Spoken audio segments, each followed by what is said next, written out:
Okay, let's begin our study.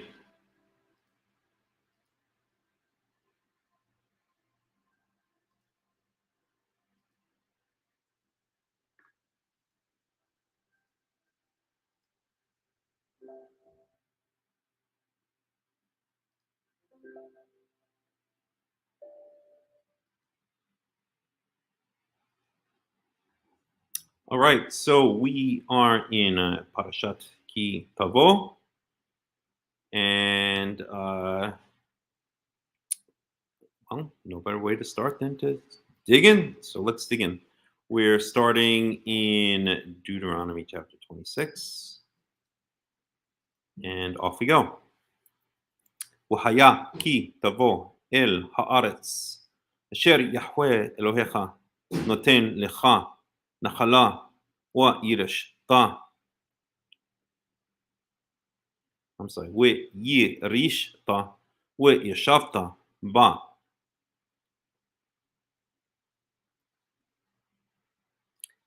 ולקחת מראשית כל פרי האדמה אשר תביא מארצך אשר יהוה אלוהיך נותן לך, ושמת בתנא, והלכת אל המקום אשר יבחר יהוה אלוהיך לשכן שמו שם.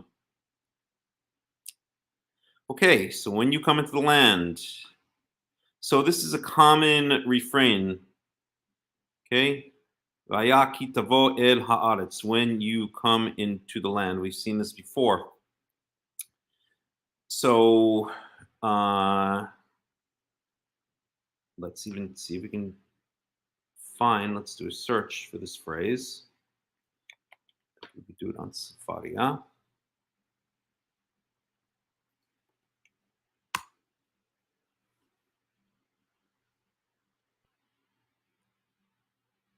So Deuteronomy 26:1. Well, that's our verse right here. Well, maybe I did too restrictive a phrase.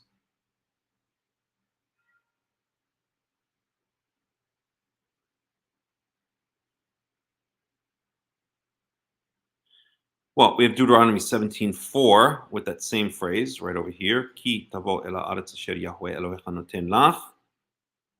וירשתה וישבתה בה ואמרת אשימה עלי מלך ככל הגויים אשר סביבותיי.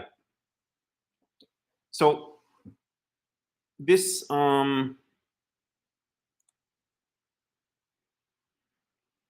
right. So this implies, so this phrase is good. So this Deuteronomy 17:4 kind of proves the point that I wanted to prove, which is, so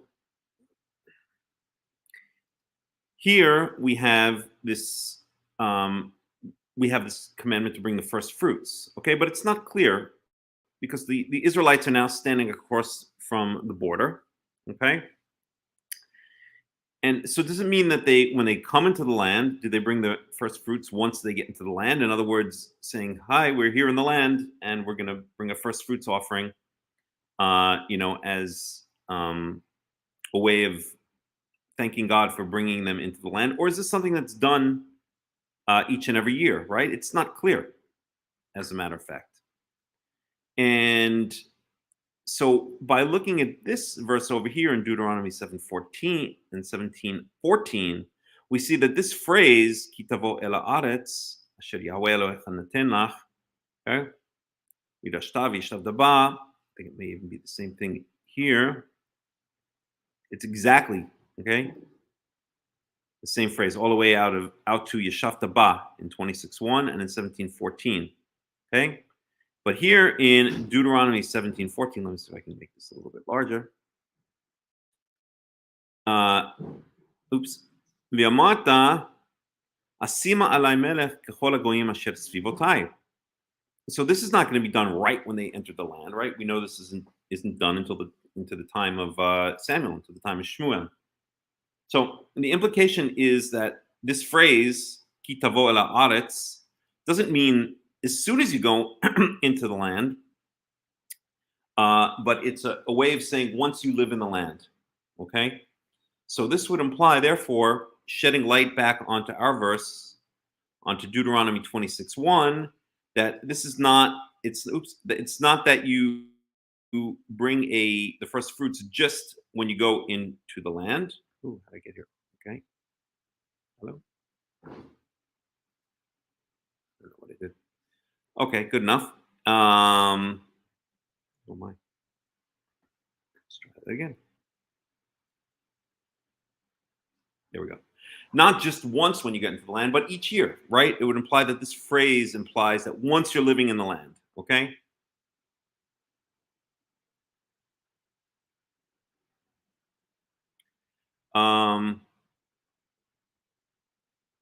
Let's see if there's any other.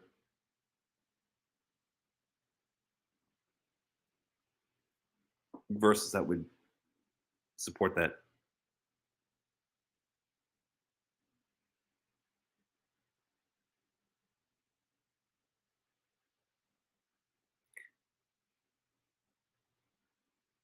I can't find right now, but I think that kind of shows what we're talking about. Okay.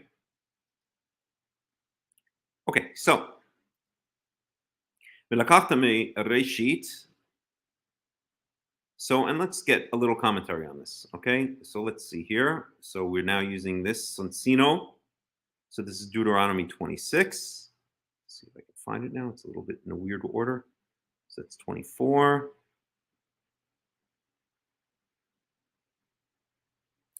There's Deuteronomy 23. Oh, I'm going the wrong way. No, I should be going the right way. 23.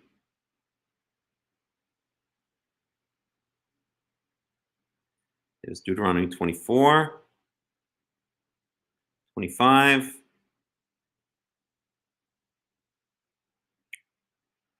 Deuteronomy 26. Okay, so here's our verse. I can't highlight here. Okay, so just have to follow it, and let's see what commentary is. Okay, so this is Rabbi Dr. Hertz, right? This is the Chumash that I used basically when I was growing up, or in the synagogue where I went with my parents, or should I say I was dragged to by my parents, or more like my father. My mom wasn't really into going to synagogue. She would just go on the high holy days pretty much. So the synagogue to which I was dragged to as a child by my parents, this is the Chumash that we used. Okay, so we can make this a little bit bigger. There we go. Okay, so he says, and again, I can't highlight here, but Rabbi Dr. Hertz says the present chapter prescribes the rituals that were to accompany the presentation of the first fruits and the tithe of the sanctuary. It was to be an occasion of thanksgiving to God, by whose favor the Israelites had been rescued from the hardships of the past and raised to become a great nation that dwelt in comfort in a rich and fertile land. This beautiful prayer leads us to believe that other sacrifices at the sanctuary were likewise not offered in silence.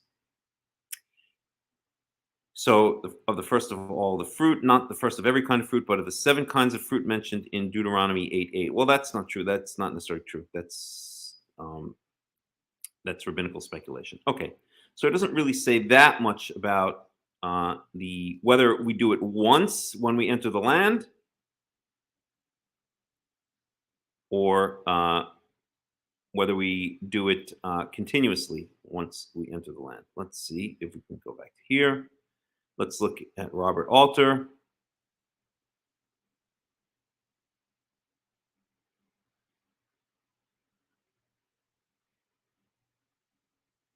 So this is Deuteronomy 26. Blow this up a little bit.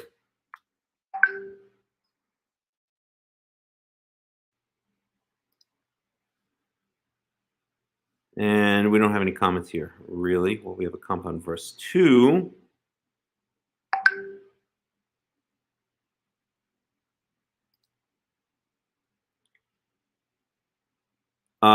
Neither the amount to be taken nor the kinds of produce are specified. The early rabbis understood this to refer to the 7 kinds of agricultural produce, Shivat Ha'amim, for which the land of Israel was famous. So that's exactly what Rabbi Hertz was referring to, right?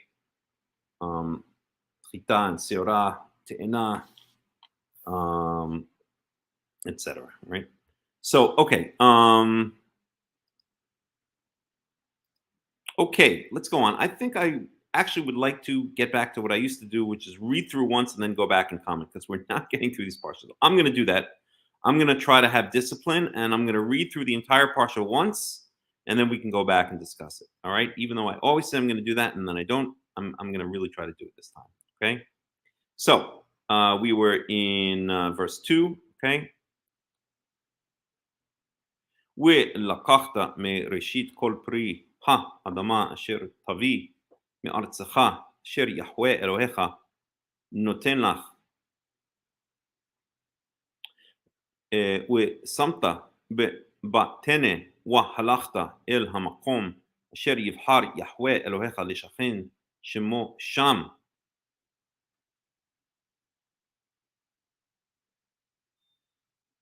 ובאת אל הכהן אשר יהיה בימים ההם, ואמרת אליו, הגדתי היום ליהוה אלוהיך, כי באתי אל הארץ אשר נשבע יהוה לאבותינו לתת לנו. See?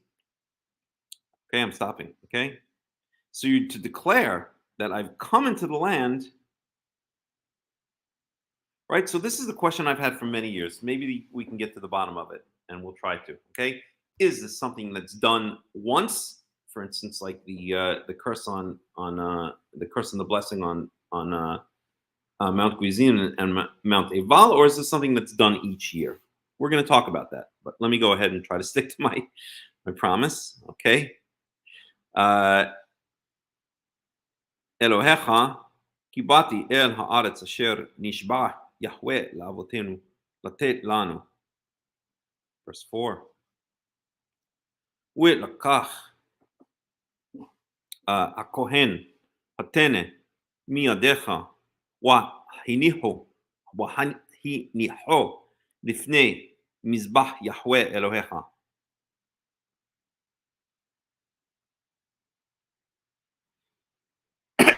וענית, ואמרת לפני יהוה אלוהיך, ארמי עובד אבי, וירד מצרימה, ויגר שם במתי מעט, ויהי שם לגוי גדול, עצום ורב.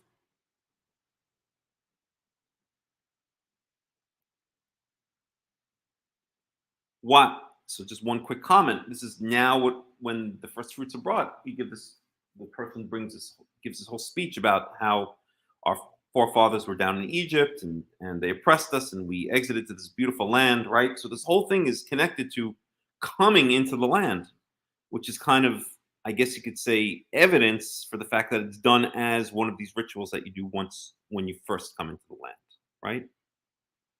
Although it's generally understood to be done each year. Another thing is it's not said when to do it during the year. So the rabbis, what we were taught in yeshiva is it's always done during the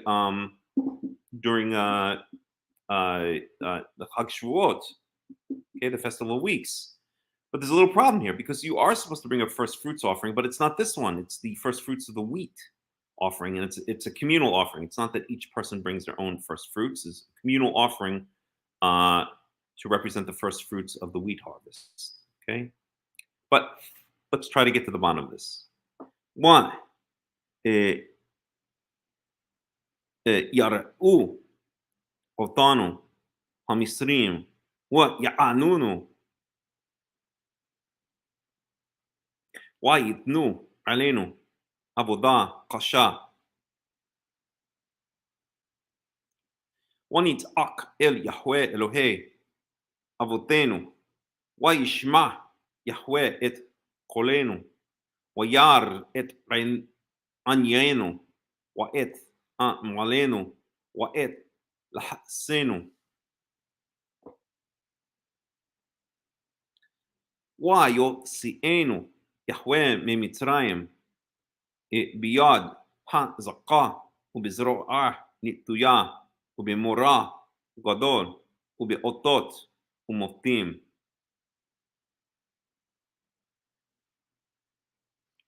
ויביאנו אל המקום הזה, וייתן לנו את הארץ הזאת, ארץ זבת, חלב ודבש. So that's a speech. Well, we're not done with it yet. ועתה הנה, הבאתי את ראשית פרי האדמה, אשר נתת לי יהוה, והנחתו לפני יהוה אלוהיך, והשתחווית לפני יהוה אלוהיך.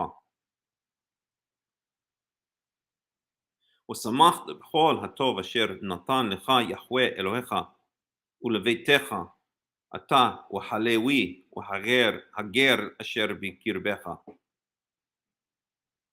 Okay.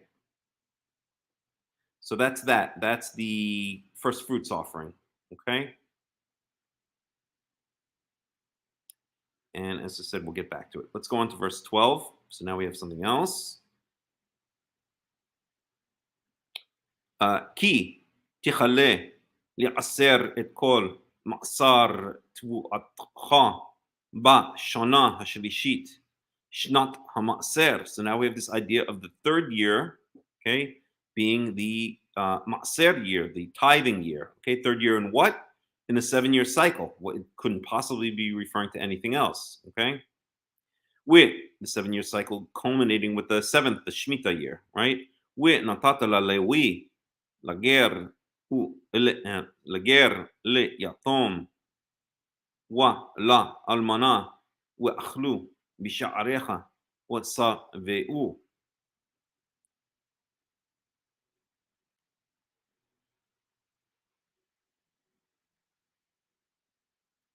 One second.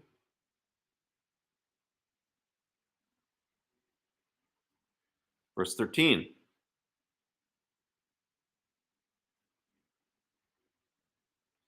ואמרת לפני יהוה אלוהיך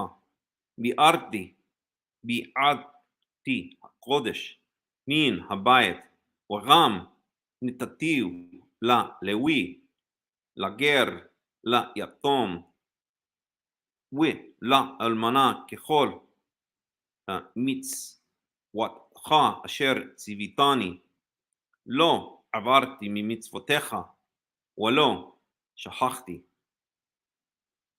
Well, now we have another question, right? So this is the... One second.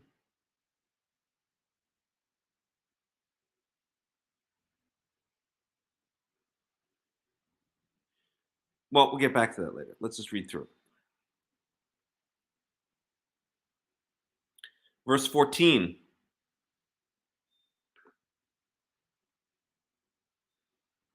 לא אכלתי בעוני ממנו ולא ביערתי ממנו בטמא.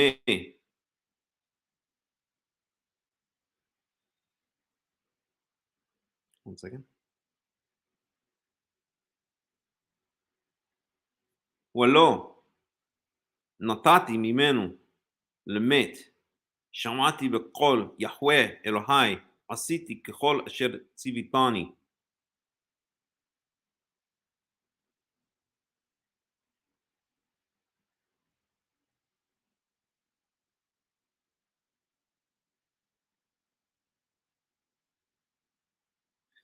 So again, what's interesting here is here we have a statement that you're supposed to say, right? Arami oved avi, right?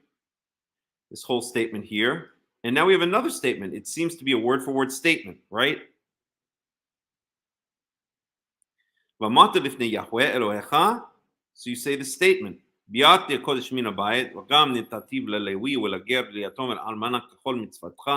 Etc. Okay?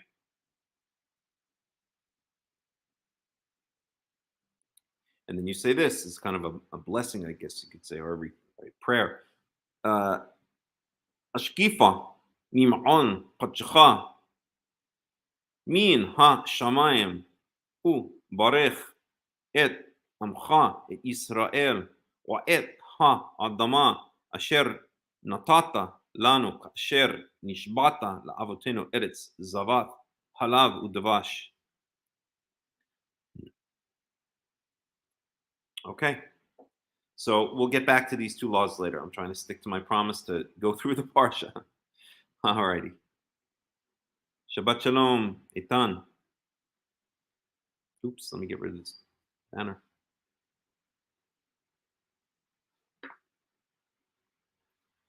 Alrighty, we are now in Deuteronomy 26, verse 16. Hayom hazeh Yahweh, so this is Moshe talking, of course, right? Let's just keep that in context. Hayom hazeh Yahweh Elohecha mitzavacha la'asot et hakim ha'ela wa et mishpatim. So we've said before, hakim, mishpatim, there's really no, that I can find any distinct difference between them. They're just kind of synonyms, right? They're just used for emphasis. We've said many times that repetition with synonyms synonyms is used for emphasis. Wa shamarta wa asita otam bechol libavcha ubechol nafshecha. Like the Shema, right? Asita otam bechol libavcha bechol nafshecha. Verse 17.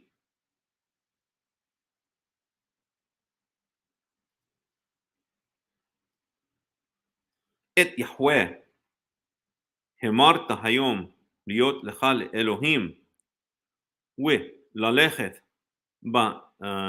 בדרכיו, ולשמור חוקיו, ומצוותיו, ומשפטיו, ולשמוע בקולו.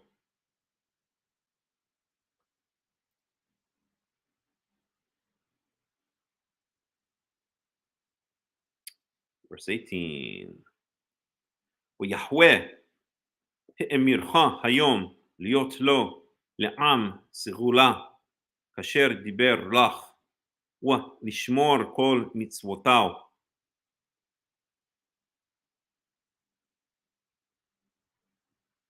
Just digesting that for myself.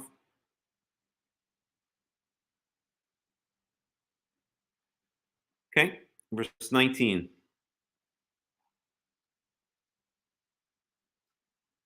ולתתך עליון על כל הגויים אשר עשה לתהילה ולשם ולתפארת ולהיותך עם קדוש ליהווה אלוהיך כאשר דיבר.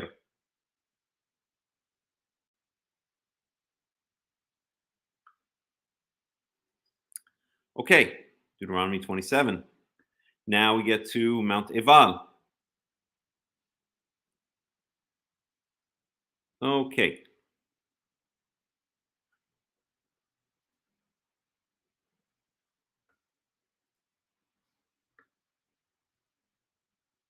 ויצא משה וזקני ישראל את העם לאמור, שמור את כל המצווה אשר אנוכי מצווה אתכם היום.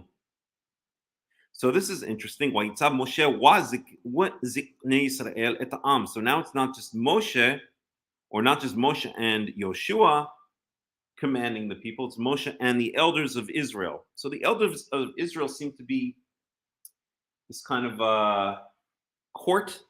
If Moshe is the king, he's not, right? Because we don't want a king, he's the leader. But if Moshe is the leader, this is kind of like his court, right? The elders seem to be his courtiers, I think is maybe the right word. Okay. I've heard some people say that Moshe together with the Zikanim, the elders, form a Sanhedrin. That does not seem to be correct. That seems to be a load of baloney. Okay. Because Moshe it's not that Moshe is making joint decisions with the elders and then taking a vote. Moshe is the leader, and the elders are kind of his helpers. It's kind of like the relationship, let's say, between a Kohen and Levites, something along those lines. Yes, the elders, they have power or they have authority within Israel, but Moshe has the ultimate authority. It's not like there's some kind of vote being taken or they're jointly deciding things. No, God is the boss, but Moshe is the leader. Okay. ויצב משה וזקני ישראל את העם לאמור, שמור את כל המצווה אשר אנוכי מצווה אתכם היום. One second, please. I have to just do one thing here.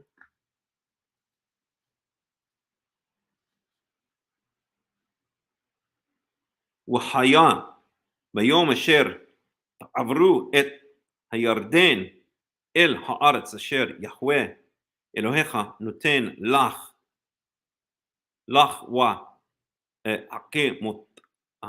והקימותה לך אבנים גדולות וסדת אותם בסיד.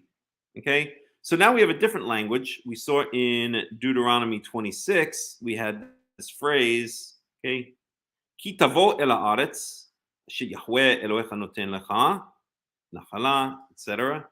And here in Deuteronomy 27, and we know this is supposed to be done once, right? This is not thing that's done on a repetitive basis, the altar on Mount Ebal. So, وהיה ביום אשר תעברו את הירדן אל הארץ אשר יהוה אלוהיך נותן לך. Right? So this is saying when you cross into the land, right? So this is placing it in time, okay? This is being more explicit that this is done after you cross into the land, okay? Okay, we're in verse 3. Excuse me for 1 second. I'm just going to get water. I'll be right back.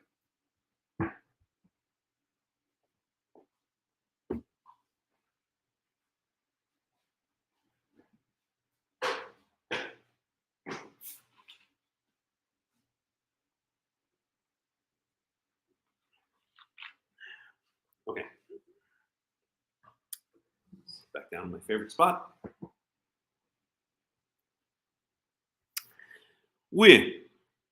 So you're going to set up avanim gidolot, okay, large stones, okay. Usatat otam besid, and you're going to plaster them. Basically, you're going to whitewash them. Okay, seed is plaster or whitewash. Here they translate it as a lime.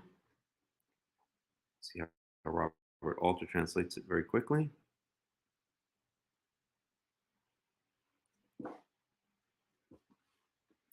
Plaster. So, verse 3, and you're going to write on these stones. Okay? וכתבת עליהן את כל דברי התורה הזאת בעברך למען אשר תבוא אל הארץ אשר יהוה אלוהיך נותן לך ארץ זבת חלב ודבש כאשר דיבר יהוה אלוהי אבותיך לך. Okay? So you're going to write them. It called divrei Torah hazot, all the words of this Torah, right? So this is always very confusing. Nobody knows. Everyone gives their own opinion as to what this means. Does this mean all 5 books of Moses? And I'm not talking about just here, when this kind of phrase is used in general, right? Write all of this Torah or remember all of this Torah. What does this mean? Is it referring to just these instructions? It wouldn't make sense because it's self-referential, right? You don't need to write on the stones that you have to write on the stones. That would be not logical, right? So I don't know, maybe the entire 5 books of Moses. That's a lot of writing to do. Okay. Some people say Torah Azot means the book of Deuteronomy. I don't know. I think that's a little bit far-fetched. I just, when I deal with these things, I just like to leave the question open. Okay. Because I don't think it's 100% clear, right? We're all learning and trying to figure things out. So let's leave the question open and see if we can come to some answer, okay? Okay. בעברך למען אשר תבוא אל הארץ אשר יהוה אלוהיך נותן לך ארץ זבת חלב ודבש כאשר דיבר יהוה אלוהי אבותיך לך. Okay. Verse 4, והיה בעברכם את הירדן תקימו את האבנים האלה אשר אנוכי מצווה אתכם היום בהר עיבל וסדת אותם בסיד. Okay, so now we're getting more instructions, okay?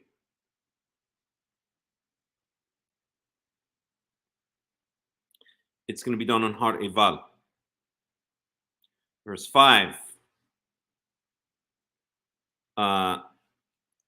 ובנית שם מזבח ליהוה אלוהיך, מזבח אבנים, לא תניף עליהם ברזל.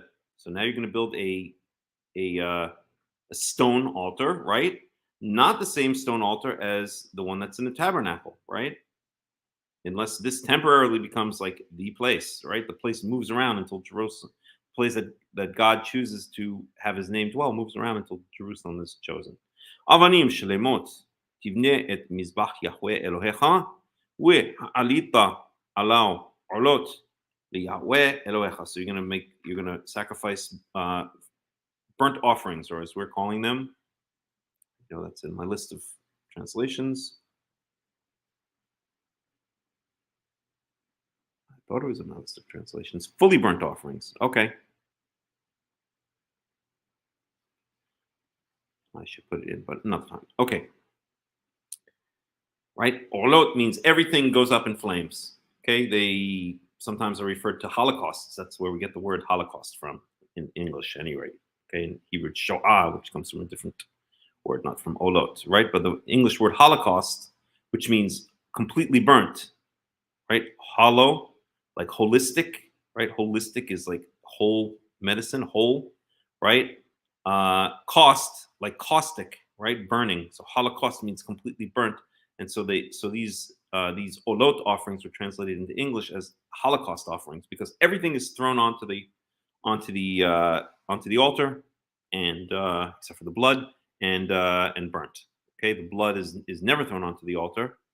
The blood is spilled on the side of the altar, right? Even for the Holocaust, for the fully burnt offering, I believe so. That's my memories playing games with me. Okay, I think always, right? The blood always is spilled out. Okay, verse 7. Zavachta shlamim v'chalta sham v'samachta lifnei Yahweh Elohecha v'katavta al ha'avanim et kol divrei haTorah hazot ba'er hetev. This is an interesting phrase, which we'll talk about in just a second. Okay. So you're going to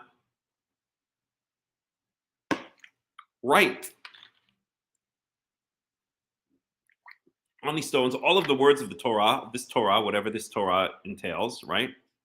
We still don't know. Be'er hetev, very clearly, shall we say. Let's see how some of the translators translate this. And then I'm going to say something. I'm going to show you something very interesting.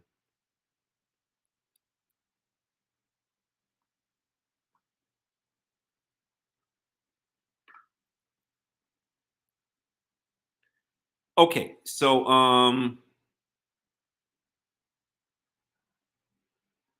right, we want to see how some of the translators deal with this. So this is Deuteronomy 27:7. So Robert Alter says, sorry, it's 27:8. So Robert Alter says very clearly. Okay. And Rabbi Dr. Hertz says, let's see where we are. We're looking for 27.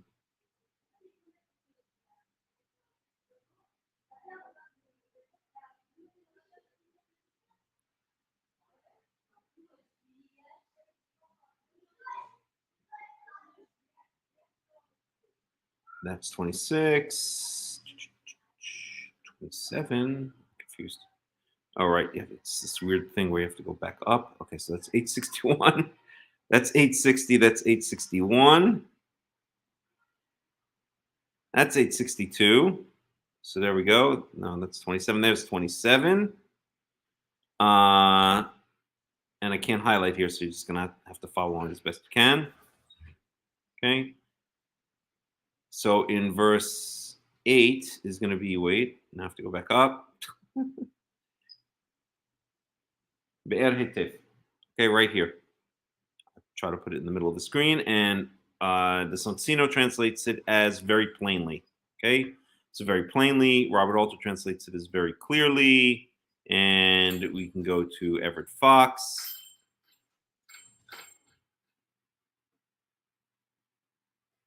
Look, I can't have the cat running around here now. Okay.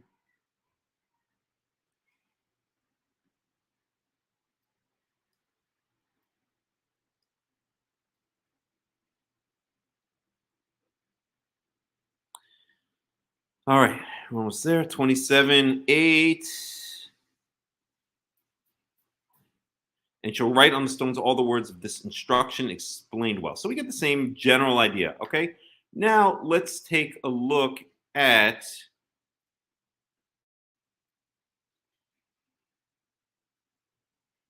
This is going to be Nehemiah chapter 8.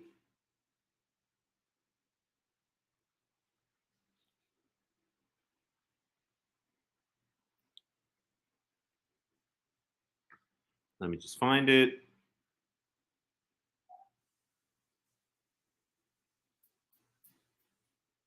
I have a better way to do it. 1 second.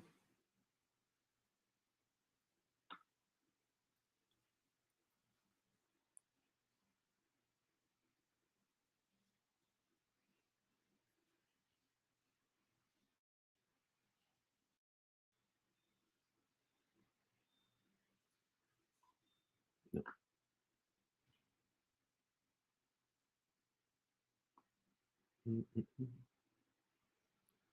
1 second. חזר ספר עיני כל העם כי העם היה כל העם יברך את בספר בתורה אלו מפורש שום שכל ויבינו במקרא. So here we have in Nehemiah chapter 8 verse 8 we have Ezra and his assistants, and they're listed in the previous verse, are reading the Torah. Okay, the people are upset, or they've kind of rediscovered the Torah, and they are upset to find out that this day, which was the first day of the 7th month, which is coming up very soon, was a holy day. Okay, so Ezra is standing there and reading the Torah, and it says, "Vayikra'u b'sefer b'Torah ha'Elohim mifor." Well, please, can you get the cat out of here? I cannot have her meowing while I'm doing my study. All right, please. Okay. And please leave the door open, okay? She's going to come back in. I don't know. She'll be, once she's out, she'll stay out probably. Just let her be. Okay. Elohim. So they read, these people, Ezra and his assistants read, okay, in Torah Elohim Miforash. Okay, Miforash, so okay, and they basically they were explaining the Torah, okay, and this word Miforash, let's see how it's translated here, clearly, pretty much, distinctly. It's the same idea, right? So the point I'm trying to make is that here it says that you're going to write the instructions on the stones, be'er hetev, okay, very clearly or very distinctly or clearly, basically, okay.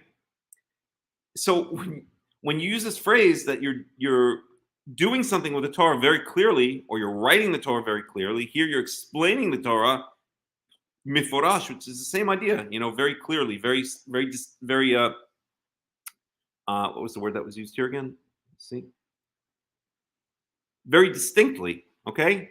It doesn't mean that you're explaining an oral law, because I remember when I first got into Karaism, and I brought this verse to a rabbi. Now I'm trying to remember. Did the rabbi first tell me about this verse? I can't remember. I think actually a Karaite told me about this verse, and then said, "Oh, this just means."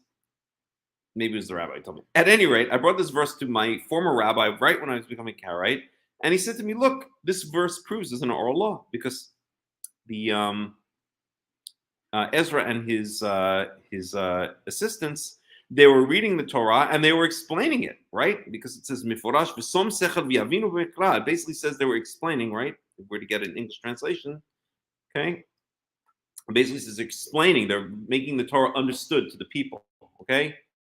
Well, first of all, as this Karaite who helped me understand this verse better at the time explained, we're talking about, this is the beginning of the Second Temple period, right? People are not really speaking Hebrew at this point. They're speaking Aramaic, right? This is already after the Babylonians had destroyed the temple 70 years earlier, and most of the people were exiled to Babylon, and now they're returning from Babylon, and they're Aramaic speakers, right? So there's a lot that's been lost. I mean, the nation of Israel has already basically been decimated at this point. But even so, okay, this doesn't necessarily imply, or this doesn't imply that miforash, because Perush usually means an explanation, or by extension, an oral law. There's no way, this doesn't mean that they're explaining some kind of oral law, because that rabbi, he came back at me and said, this verse proves, Nehemiah 8:8 proves that there's an oral law, because they're reading the Torah, Ezra's reading the Torah, and then he's explaining the oral law, or Ezra and assistants are explaining the oral law to the people, right?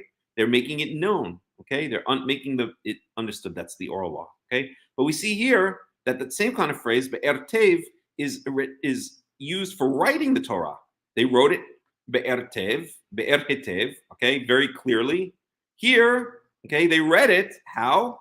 Mifurash, okay, very distinctly, and they were making sure it was understood. Again, because there was already this language gap, or this culture gap, because we're talking about the beginning of the second period. The point that I'm trying to make is that this in no way implies that during the time of Ezra there was an oral law that was being explained to people, because the same kind of phraseology, which has nothing to do with an oral law, because all you're doing is writing the Torah, so that couldn't be the oral law by definition, right? Because the rabbis claim that the oral law was not written down until the time of the Mishnah, so they're writing down the law, the Torah. We don't know what that Torah is. Is it the entire 5 books of Moses? Is it the book of Deuteronomy? Is it certain instructions? Is it the 10 commandments? We don't know, okay? So, but they're doing it be'er hetev. They're doing it very clearly, okay? And that obviously has nothing to do with an oral law. So therefore, by extension, Nehemiah 8:8 has nothing to do with an oral law. Okay. So let's go on.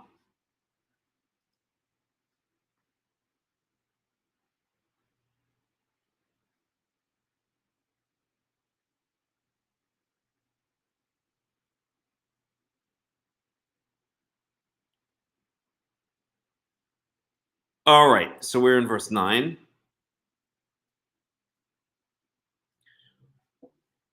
וידבר משה וכהנים הלוויים אל כל ישראל לאמור, הסכת ושמע ישראל, היום הזה נהיית לעם ליהוה אלוהיך, ושמעת בקול יהוה אלוהיך, ועשית את מצוותיו ואת חוקיו אשר אנוכי מצווך היום. So here we have mitzvot and chukav, right? Up here we have, where was it?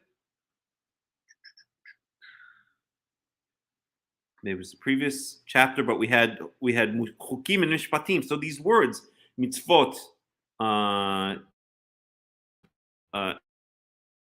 mishpatim, chukim, all seem to be used interchangeably, right? There's no clear, distinct definition between each one of them. Okay, the rabbis try to make a distinction between them, but it doesn't make sense. Okay.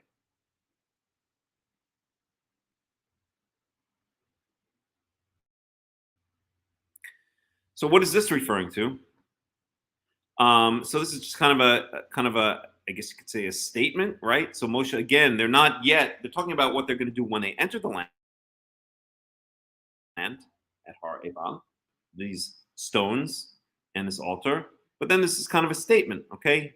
You become a nation today, but it's not talking about when they set up stones.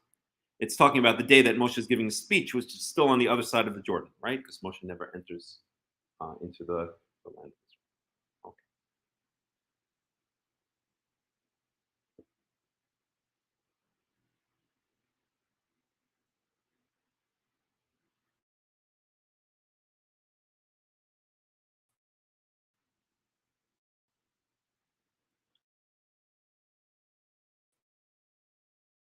All right.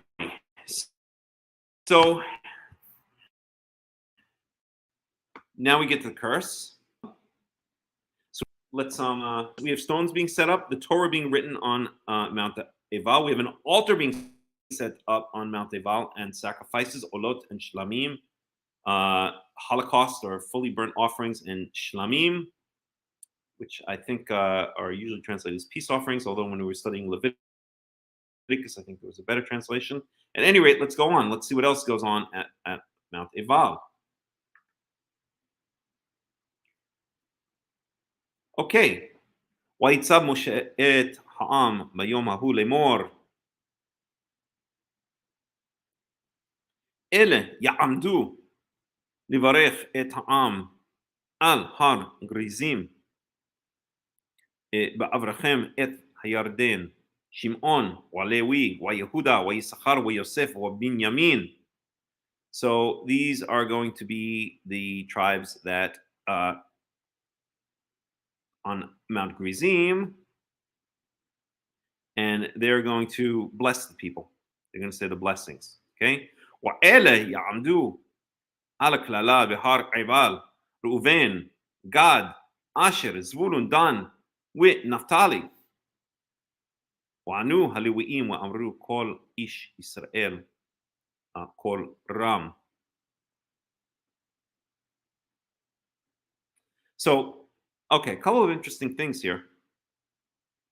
So, who's doing the blessings? Well, we've got Yosef and Binyamin. These are the two sons of Rachel. Okay, we've got we have Shimon and Levi. So Shimon and Levi were kind of cast aside, right? But Reuven was more cast aside. He had the firstborn. He had the status of the firstborn taken away from him. Okay, and then these are all. Well, let's see here. So Yehuda is basically right. He's given, at least we could see from the blessing, it would imply that he's given the kingship. So these are like the favored people of. These are the favored children of Jacob, right? We've spoken about this many times, especially when we were studying the book of Genesis. That there's definitely a hierarchy, right? Joseph was the favorite child. Joseph essentially was the firstborn. That's why he got a double portion. His tribe was broken down. He was not one tribe; he became two tribes, Manasseh and Ephraim. Okay, so these are kind of the favored. These are kind of the favored children. Okay, Reuven was rejected, and then we have Gad, Asher, Zvulun.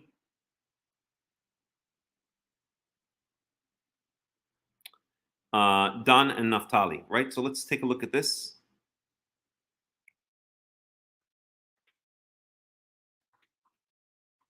Actually, I have a better way of doing this.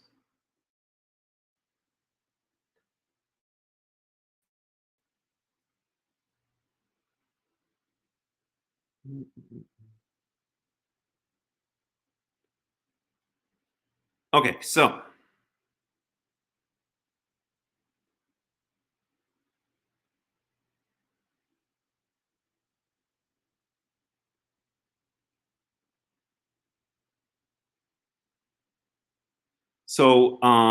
Zilpah gave birth to Gad and Asher. Okay, so the Gad and Asher are sons of the concubines, of the concubine of Rivka, of Leah. Okay, so Gad and Asher are over here. So far we have Reuven, who's the rejected firstborn. Okay, we have Gad and Asher, who are the sons of a concubine of Zilpah, and we have Dan and Naphtali, who are the sons of the other concubine, Bilhah. Okay, and here's our Dan and Naphtali. And then we've got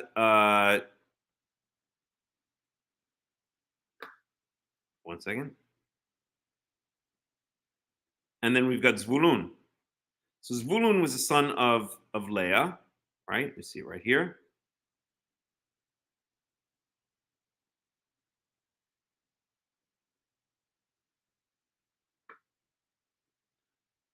Who's usually teamed up with Issachar.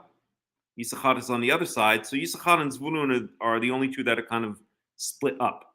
Otherwise, we have all the pairs together. Well, I guess you could say Reuven, Shimon. No, Reuven is split up also. I guess you could say Reuven, Shimon, and Levi. But no, it's really Shimon and Levi are linked together. First of all, because they're second and third sons of Jacob, and also because of what they did with Shem. Okay, Then we have Yehuda, who's the fourth son of Leah. Okay. So we have here, let's see. So we've got the second, third, and fourth sons of Leah. And we have Yisachar, who is also son of Leah. I guess I'd have to now go back and think. Let's see. So Leah had 6, 6, 2, 2, 2, right? So I guess Yisachar was the fifth son of Leah. So Zvulun was the sixth son of Leah. In other words, the last son of Leah. So he goes on the other side, right? So he's the lowest rank. Okay. We have Dan and Naphtali. These are sons of the concubine Bilhah. We have Gad and Asher.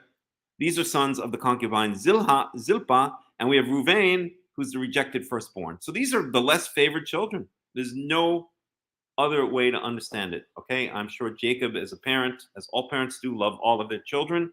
But there was a hierarchy. There was a clear hierarchy. Okay. The favored ones are here doing the blessing. Okay. Right. I mean, are you going to have, let's say, Yosef do the curse?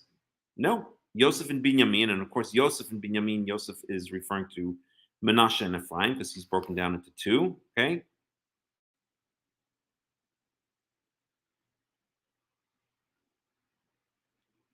And so really we have 13 tribes being listed here, right? Well, Yosef is now lumped together as one, and Levi is now in this listing as well.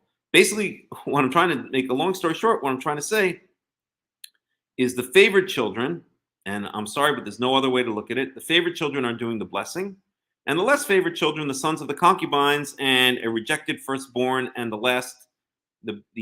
least ranked, the lowest ranked child of Leah, they're doing the curse. Okay, that's what we have. Alrighty. وعنو הלוויים ואמרו אל כל איש ישראל קול רם.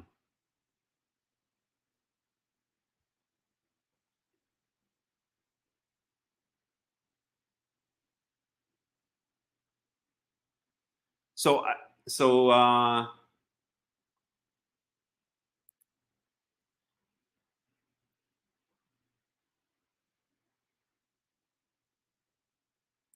the Levites are answering. So I don't know. It's not 100% clear to me, to be honest. So I guess what's happening is that representatives from the tribes are reading the curses and the blessings and the curses, and then the Levites are answering, and I guess shouting it out to all of Israel.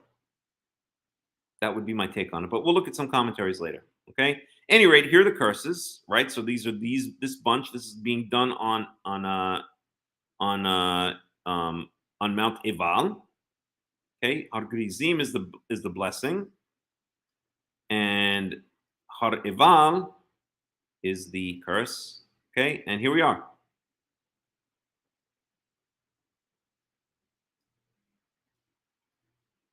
Arur ha'ish asher ya'aseh pesel u'masecha to'avat Yahweh ma'aseh yadeh harash usam vaseter u'anu kol ha'am yamru amen.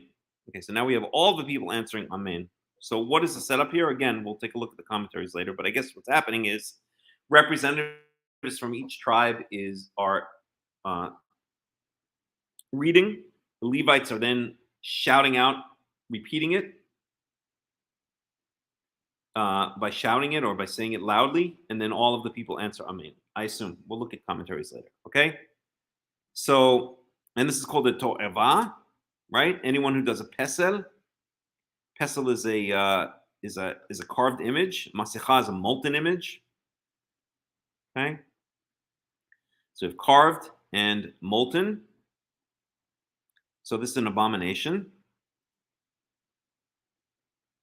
Maseya de harash. Harash is just a general term for an artisan or a craftsman, etc. Okay. Again, I'm trying to get through the pasha. Okay, so let's do that. Arur makle. Aviv wa'imo. Wa'amar kol ha'am. Amen. So Rabbi Hertz Rabbi Dr. Hertz makes a good point here. I can find it. So this is 863. We're going backwards, 864.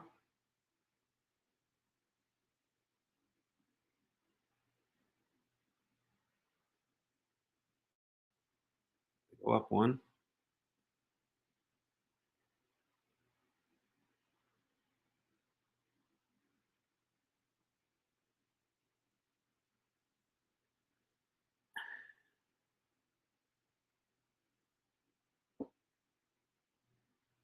Okay, so here's interesting. I'm just going to go back here. This is what Rabbi Dr. Hertz says about this phrase be'er hetev very plainly. Again, I can't highlight here, so I'm sorry, but just have to kind of follow along as best as possible. So Hebrew be'er hetev, so that the words of Allah could be easily read and understood.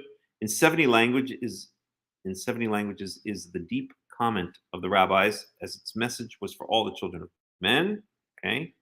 They welcomed any serious attempt to make the scriptures known and understood by those unable to read the Hebrew original. Okay.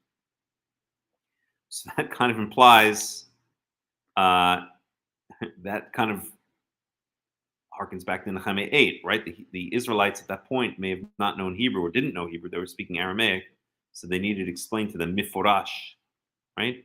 The words ber hetev, demanding that the words on the stones of the altar be lucidly explained. Well, it doesn't say that. It says be written clearly. Give rise to the school of Sophrim, the scribes whose office it was to read the book of the law of God distinctly, giving the sense and causing the people to understand the reading. Nehemiah 8:8. So now there's a point. There's a point in Nehemiah 8:8. In time, this activity resulted in various targumim, the versions in the Aramaic vernacular of Onkelos and Jonathan ben Uziel, and in the Greek of Aquila, the pupil of Akiva. In the course of the ages, the scribes of old became the rabbi, or the scribe of old became the rabbi of today. He expounds the law at the solemn convocations in the synagogue, applies it to everyday needs and problems besetting the lives of the worshiper, and perpetuates it by teaching it diligently to the children of the community under his guidance. Schechter. Okay. So basically what he's not saying explicitly, but he's basically implying that this all, right, because the rabbi we're talking about, right, that this all has to do with the oral law, and he's kind of using, he's doing the reverse of what I'm doing. He's using Nehemiah 8:8, saying, oh, Nehemiah was explaining it to the people then, okay, to kind of try to prove that in Deuteronomy 27 that they wrote it very clearly. They wrote it and explained it, but that doesn't make any sense, right? What is it? It doesn't mean that's not what it says, right? It says it was written.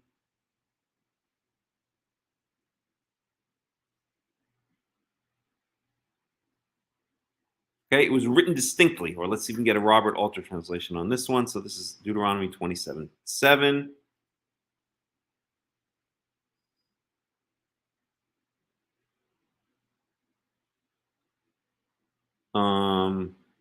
Oops.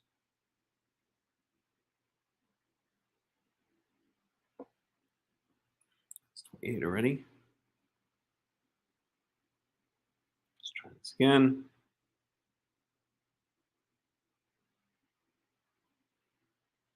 Okay, so let's get a Robert Alter comment on this one very clearly. The infinitive ba'er is the same verb used in Deuteronomy 1:5 in the perfect tense when it refers to clear expounding. Here the reference is instead to clear writing. Thank you, Robert Alter, for always being clear in your writing. Okay? So Robert Alter is not playing games, right? Not trying to say that they were writing it down and then explaining the oral law, as Rabbi Dr. Hertz seems to imply. So Robert Alter is basically saying what I'm saying, right? That this proves that when the phrase be'er hetev is used, okay, clearly written clearly, that it doesn't imply explaining an oral law, and therefore Nehemiah 8:8, when it says miforash, that it was explained and expounded upon or explained clearly, that doesn't imply any. That doesn't apply imply that an oral law is being explained at the time. Okay. Hope hope my point is clear. Alrighty. Where were we? Okay. So I wanted to read this. Rabbi Hertz.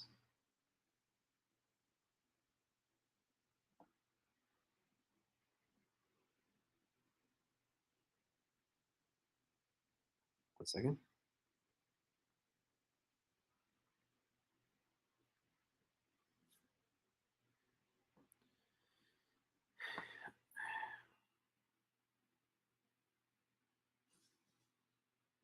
Okay, wait a second. That's 863.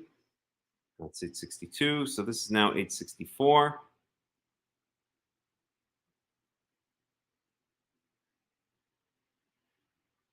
Wait a second.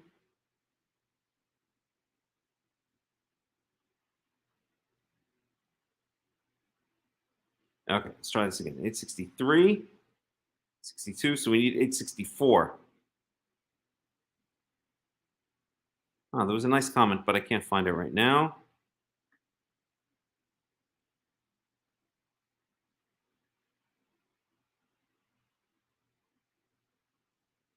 Okay, well, let's read this comment. I can't find that comment, okay? So here it says, great stones, as they were to contain all the words of the law. Some commentators have held that only a brief summary of the law could have been inscribed on the stones. However, since the discovery of the Hammurabi Code, consisting of 232 paragraphs with a lengthy introduction and conclusion, in all about 8,000 words engraved on one block of diorite, it is seen that the laws of Deuteronomy or even the whole Torah could have been written on 12 stones. So what does this show us? They don't know what was written. That's exactly what we're referring to before. Okay, the Behistun inscription of Darius is in its triple form twice as long as the code and is carved on the solid rock. There is therefore no reasonable doubt that, as Sadia and Ibn Ezra hold, the 613 precepts of the Torah were inscribed on those great stones. Maybe they think they're numbered as well, like the Rambam might do. So the point there from that commentary is that nobody knows exactly what it meant when to write this Torah on the stones. Nobody knows what it means, right? Because he's bringing about 5 different opinions there. Okay. But I did want to find this one comment which I liked. But now I can't find it because everything is very weird here. Oops, I've got to plug in my battery. I'll do that just a second.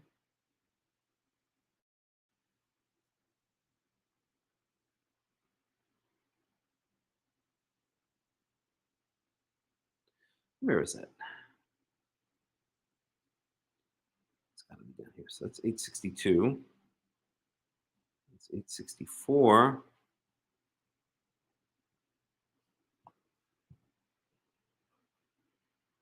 So where's 863? That's 865. Okay, that's 863. Everything's a little bit off here.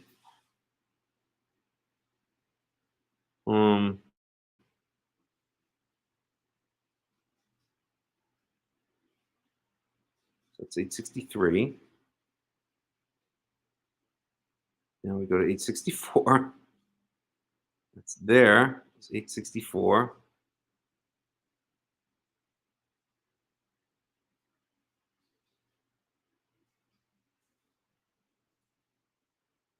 Okay, here we go. So that's what I was looking for. So we're in 16. We're in Deuteronomy 27:16. Arur makle et aviv.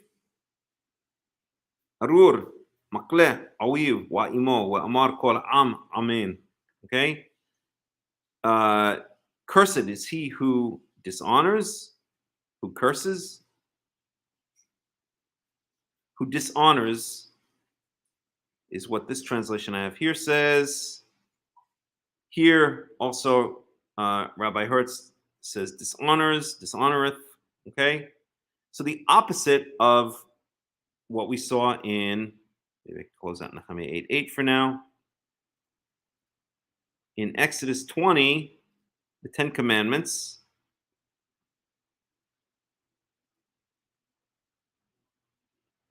So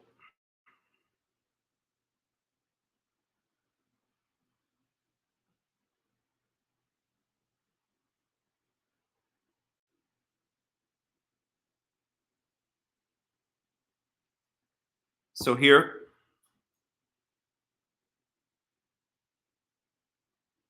so the fifth commandment, kabed et avicha v'et imecha leman yarichun yamecha ala adama asher Yahweh noten Elohecha noten lach. Okay, so honor your father and your mother, and here we have cursed is he who dishonors his father and his mother. Okay, arur makle aviv wa imo wa amar kol am amen. So this is kind of a negation or the opposite of the fifth commandment. So we basically have kind of two commandments covered here. The first is not to make any pesel masicha, okay, which we have here as the second commandment, right?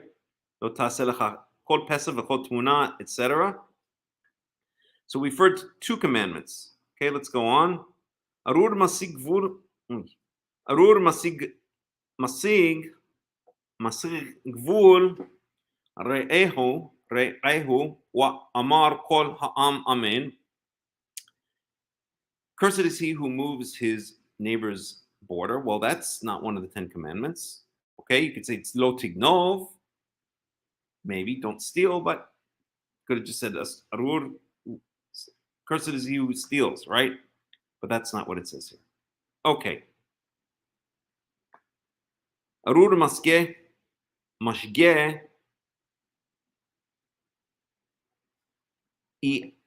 wer badarech wa amar kol am amen. Okay. He cursed is he who causes the how can you say this in English? Mashge iber badarech. He basically misleads the blind, right? Causes the blind to go down the wrong path. Well, that's interesting. That kind of harkens back to don't put a stumbling block before the blind. Okay. But it's not one of the 10 commandments either.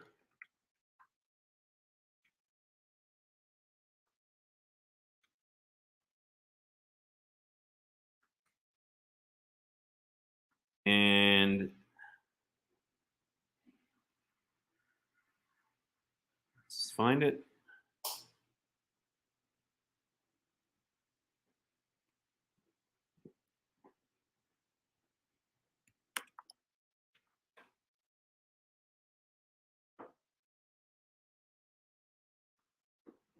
So Leviticus 19:14.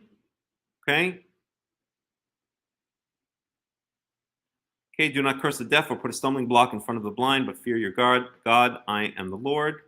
It's Leviticus 19:14. So that's kind of the same idea here. Okay. Arur mate mishpat ger yatom wa almana wa amar kol am amen. We've heard about that, right? Don't change. Don't alter judgment for the rich or for the poor. Okay.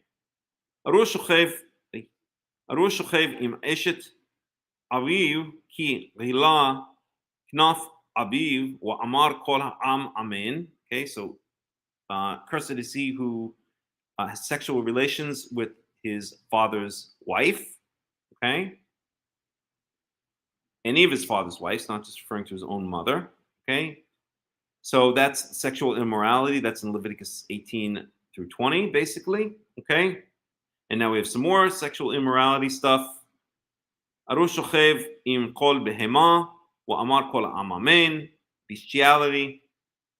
Aru shochev im achoto bat aviv or bat imo wa amar kol ha'am amen. So the daughter is of his father or the daughter of his mother, meaning either his full sister or his half sister from either parent.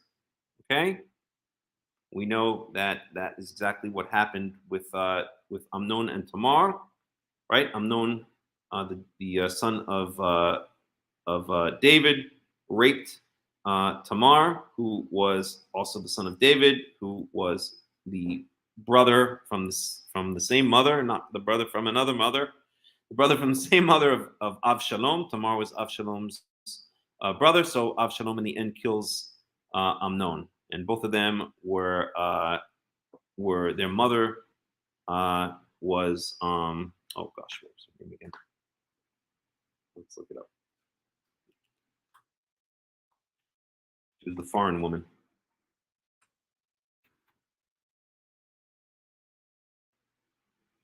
There we go. Daughter of Talmai, king of Geshur. So Absalom was the third son of David, king of Israel, with Maacah, who was the daughter of Talmai, the king of Geshur. Okay.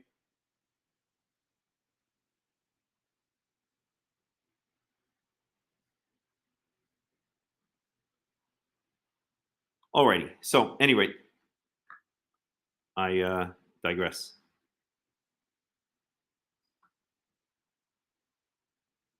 Okay. Aru shochev im chotanto v'mar kol ha'am amen. Okay, who sleeps with who has sexual relations with his mother-in-law? Ew, right? If anybody's a honeymooners fan like I am, I'm a huge honeymooners fan, and believe me, you don't want to be having sexual relations with your mother-in-law. Okay, so let's just define what is his mother-in-law. All right, that's his wife's mother, or if we're applying it also to females, which I guess you can make the case, but usually it's implying the males are the active ones, they're the ones doing it, right? So we'll say your wife's mother. Okay, arur makeh ra'ehu. So that's it. That's all the sexuality, the sexual immorality stuff. Okay, and it's really just a taste. Here, there's 4 of them. It's really just a taste of the sexual morality laws that we get in Leviticus 18:20. What's conspicuously missing here, right? Whenever anyone thinks of sexual immorality in this day and age, the first thing they think of is what we call in modern times homosexuality. But really, what the Torah is referring to is anal penetration between men. But that's conspicuously missing here. Maybe that's kind of a commentary on different emphasis. Maybe the West places such an emphasis on this thing because they're all homosexuals or something like that, or all repressed homosexuals, so they're obsessed with it. Anyway, but that is conspicuously missing, right, from the laws. You think, oh, sexual immorality, the first and foremost, if you're coming from a Western mindset, that's homosexuality, of course, but that's didn't even make the list here. Okay, so let's move on. Arur makeh ra'ehu basater ve'amar kol ha'am amen. Okay, so that's murder. Okay, kind of in secret,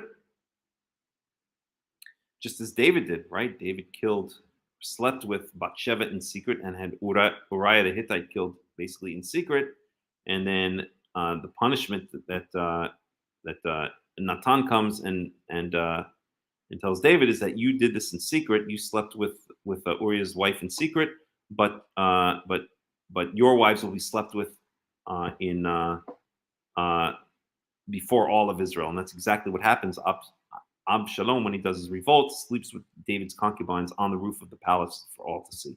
Okay. Arur lokech shohad, lakot nefesh, dam, naki, wa amar kol ha'am amen. So this is also mentioned elsewhere in the Torah, but again, not part of the 10 Commandments.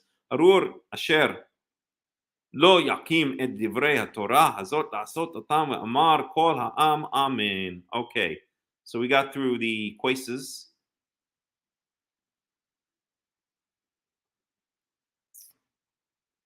Let's move on. Okay, I'm kind of sticking to my promise to move through quickly, and then we can go back afterwards. Alrighty. So those are the curses. Now we know that the blessings were supposed to be pronounced on Har Gerizim, right?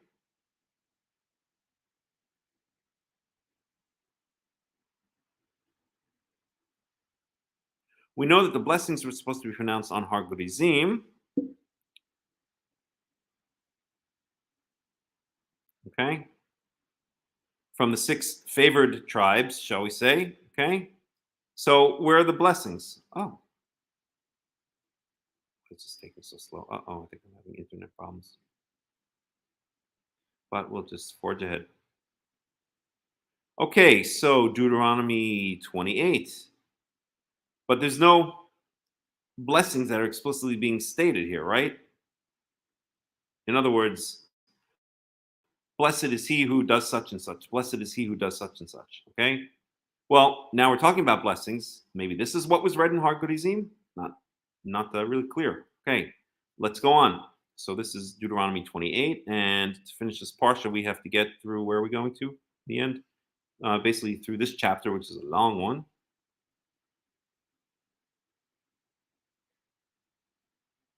This may be the longest chapter in the entire Torah. Of course, the chapter breakdown is artificial. It was done by a Christian monk in the Middle Ages, but still, it's a pretty long chapter. Okay, so, all right. והיה אם שמוע תשמע בקול יהוה אלוהיך לשמור לעשות את כל מצוותיו אשר אנוכי מצווך היום ונתנך יהוה אלוהיך עליון על כל גויי הארץ ובאו עליך כל הברכות האלה והשיגוך כי תשמע בקול יהוה אלוהיך.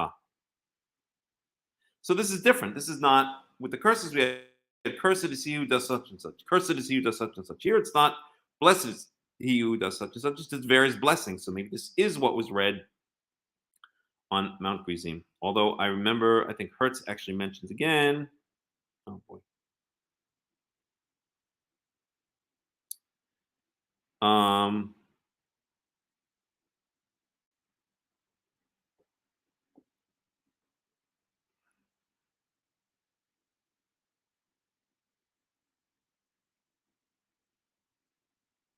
Oh, good. So here's all the cross references. Pervert justice, see Deuteronomy 24:17. Nice. Okay, so just to clarify, that's 864. Now we have to go to 865. So the blessings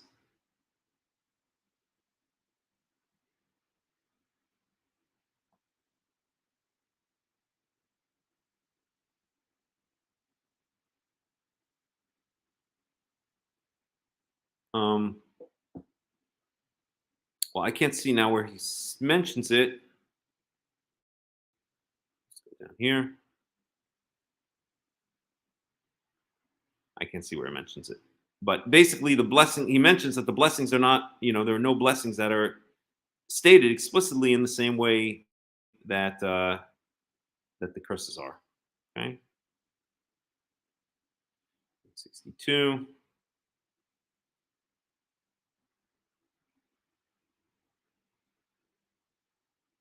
Okay, so let's just read this down on the lower left-hand corner here. After the solemn rehearsal of the dooms, there follow a description of their effect and import. The prophet has taught the higher law. He's rooted all human duty. Skip a little bit.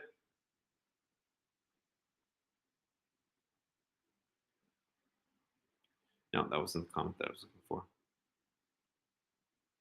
Anyway, there was a comment somewhere that he makes that he says that the blessings are the negations, right? So cursed is he who moves his neighbor's boundary. Blessed he who does not move his neighbor's boundary. But that's not what we see in the Torah. That's rabbinical. As I like to sing, I have a friend who he'll always ask me a question. Does it say such and such in the Torah? I'll say no. It doesn't say that anywhere in the Torah. And we sing the song together. That's rabbinical bull. I won't say the whole word. That's rabbinical bull. That's rabbinical bull. Day by day. So that's rabbinical. It doesn't say anywhere in the Torah that the curses are the negations of, the blessings and negations of the curses. So what are they? What was read in Mount Ebal? Maybe these things, right? Maybe these blessings here, but it's not clear, right? We don't have the same setup that we saw from at Mount Gerizim. We don't have the same setup that we saw from Mount Ebal, where it said explicitly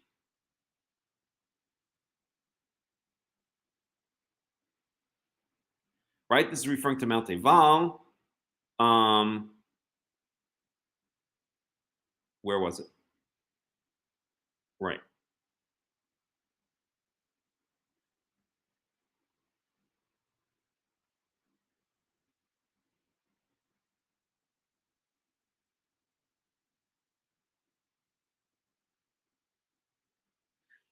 Well, this is something interesting. I just noticed it. So first of all, we have here, okay, ve'ele yamdu ala klala.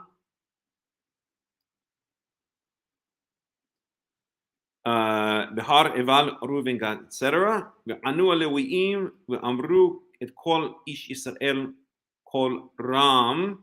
So this is referring. So we had this whole setup where the Levites seem to be calling out or yelling out to the whole nation these curses, right?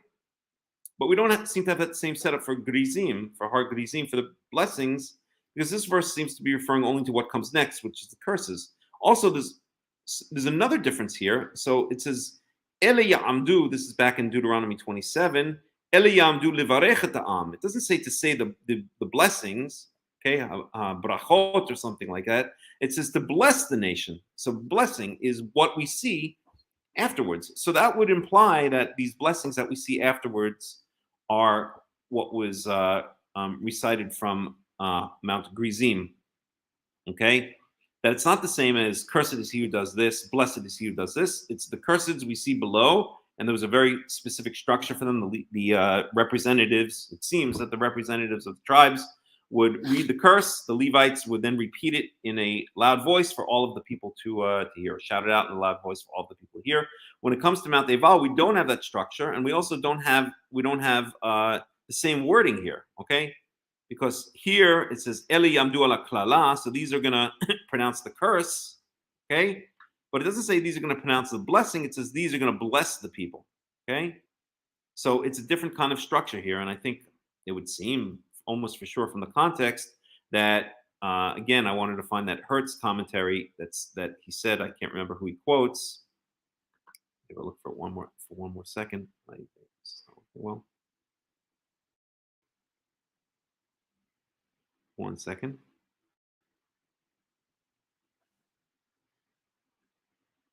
Let's see, 64, 5. Let's see, 64. Cursed be. 1 second, dishonest. I can't find it now. I'll go down one more page.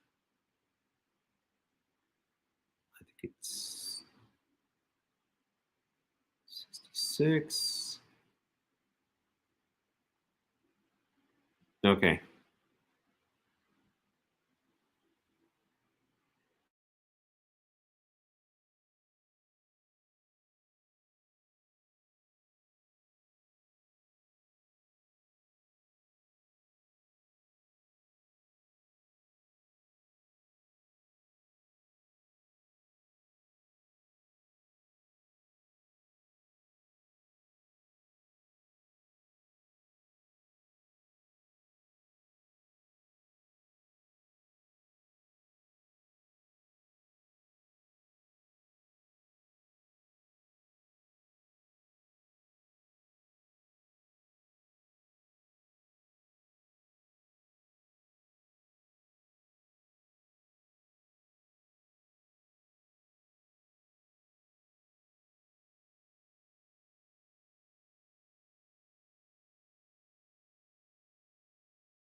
Okay, I think we're back. Let me just make sure.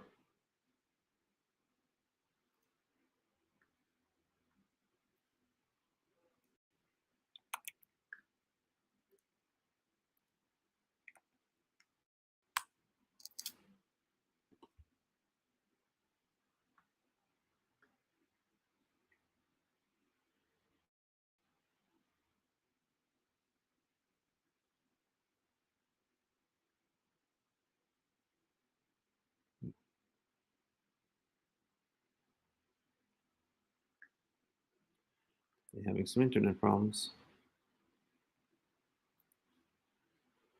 Okay, I think we're back. Let me just take a break for about 5 minutes and I will be right back.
Okay, we're back after some technical difficulties. Sorry about that. Actually, let's do one more.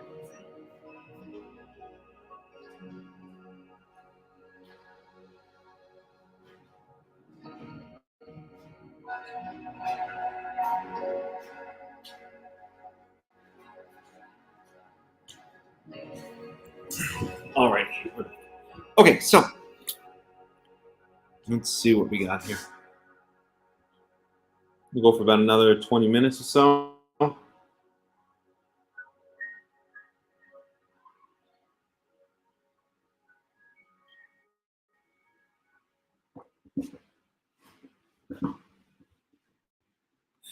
All righty.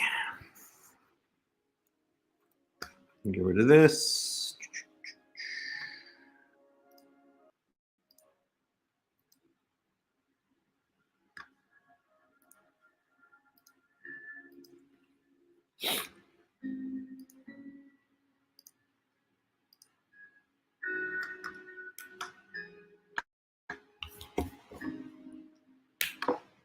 Okay, stop this. And we are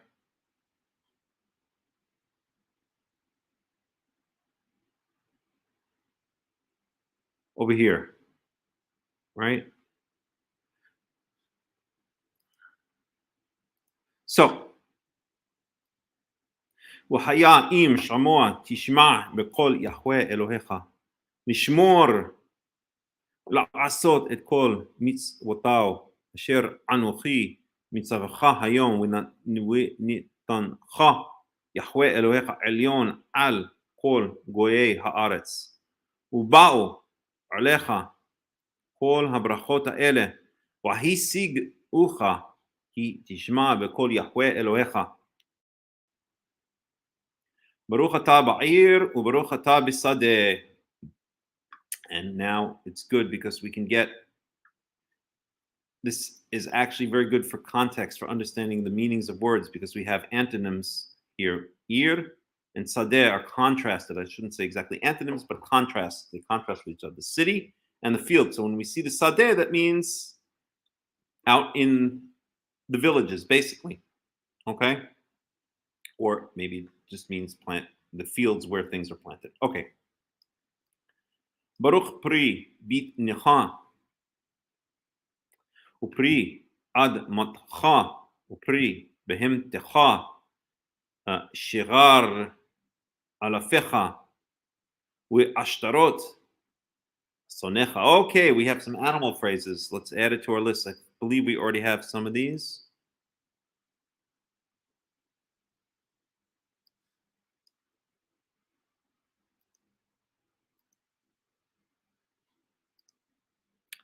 Okay, so we have shigar, I'm pretty sure. Here we go, sheger.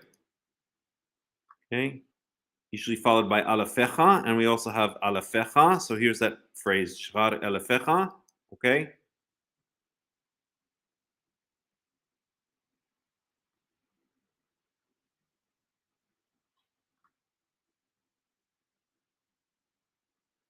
Just rephrase this a little bit.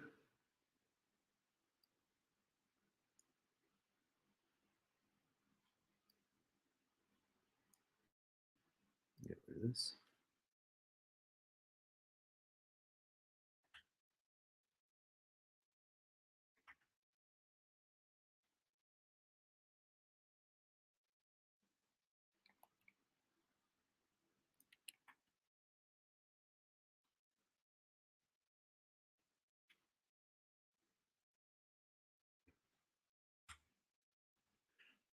Alrighty, so we have shigar alafecha.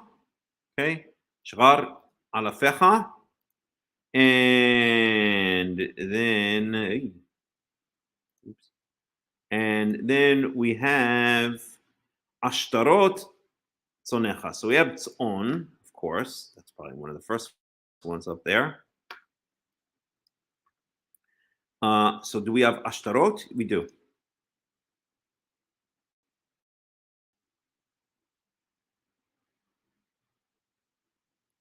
And we had a comment here, okay, appears only in the construct form. Ashtarot tzonecha appears only in Deuteronomy, according to the BDB, may be related to the same root as the name of the fertility goddess Astarte, which I think is related also to Ishtar. Let's look up Astarte.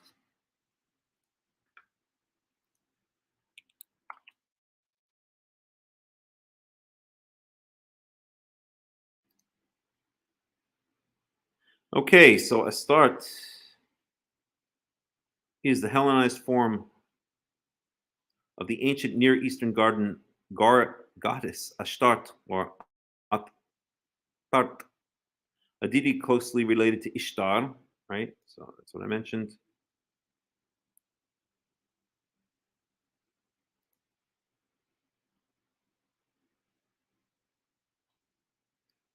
Who is worshipped from the Bronze Age through classical antiquity.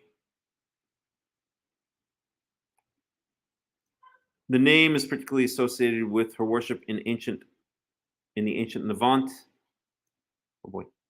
among the Canaanites and Phoenicians, though she was originally associated with Amorite cities like Ugarit and Emar, as well as Mari and Elba.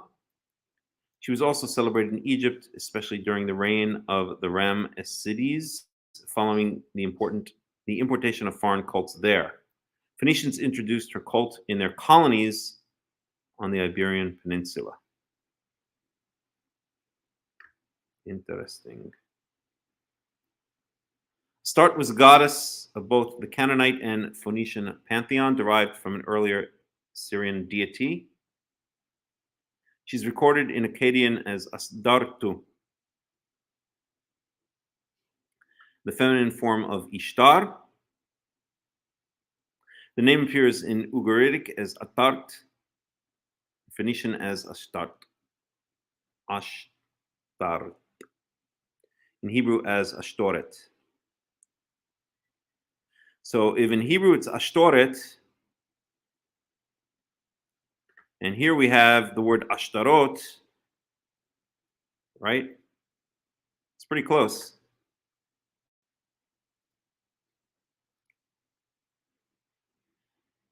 Okay.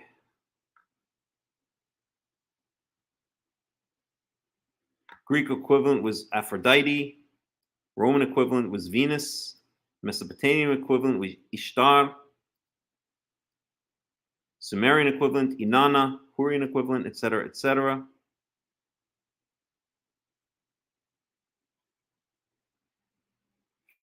Freaky stuff.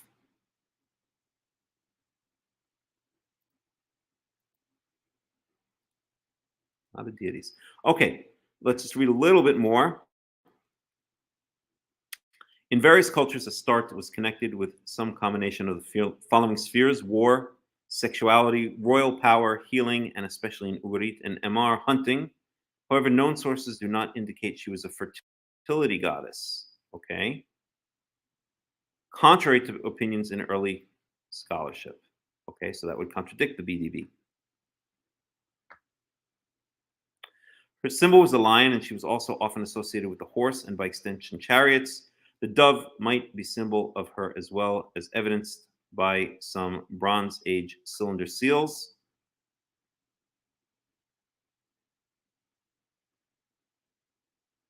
Okie dokie.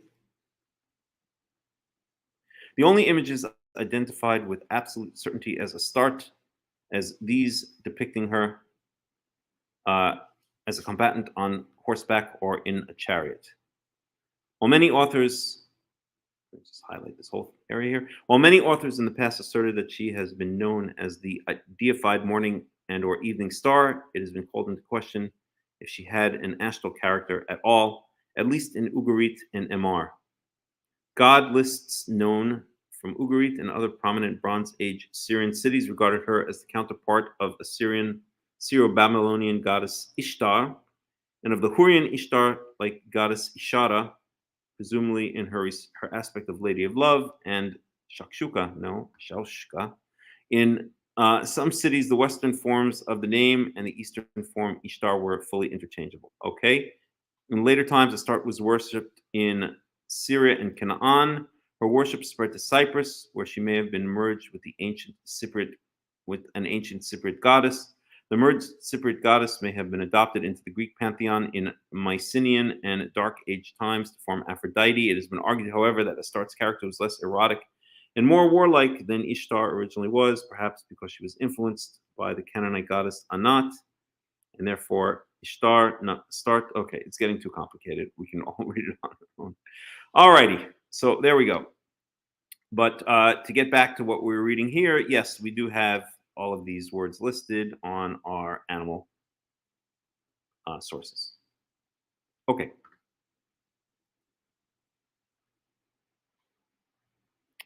So, going on. Baruch tina'acha umish'artecha. Oh boy, that's an interesting one.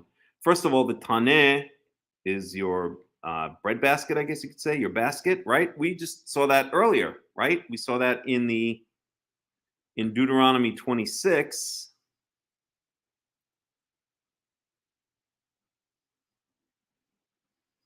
So when you take the first fruits, okay, you bring it up to the place that God should choose to put his name, and you v'samta b'taneh, and you put it in a basket, okay? It's not technically a bread basket, a food basket, okay? And so going back to 28.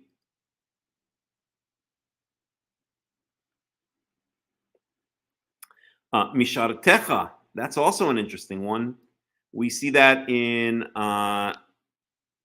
this is, well, it's not the same context here at all, but this is what the Israelites, it says they took their dough out on their, they held the, these are dough bowls. This is basically where the dough rises, right? So they held them on their shoulders as they exited Egypt, and so therefore the leaven did not have time to rise, and so that's where we get matzah from. So that's going to be in. Let's see if I can grab that one just for a second. It's going to be in around Exodus 15.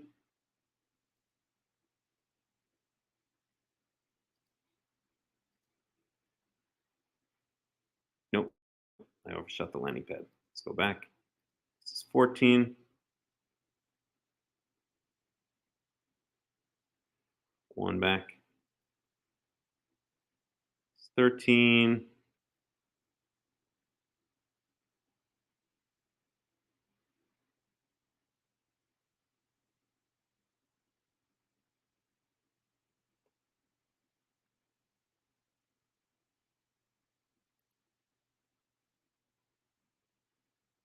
Okay. I can't find it now. I know it's not Exodus 12. Oh, it is. Okay.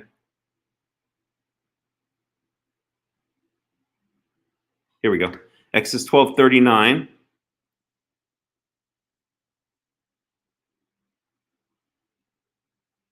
Wait a second.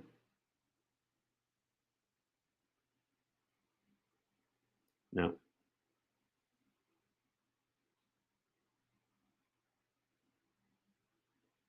I can't find it now. Anyway, it's around here somewhere. I could probably do it this way. In fact, let's do it that way.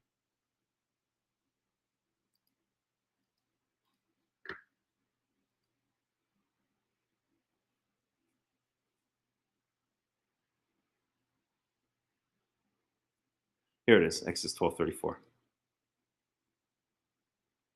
Okay, so so let's just get it in context here. So this is the Exodus from Egypt.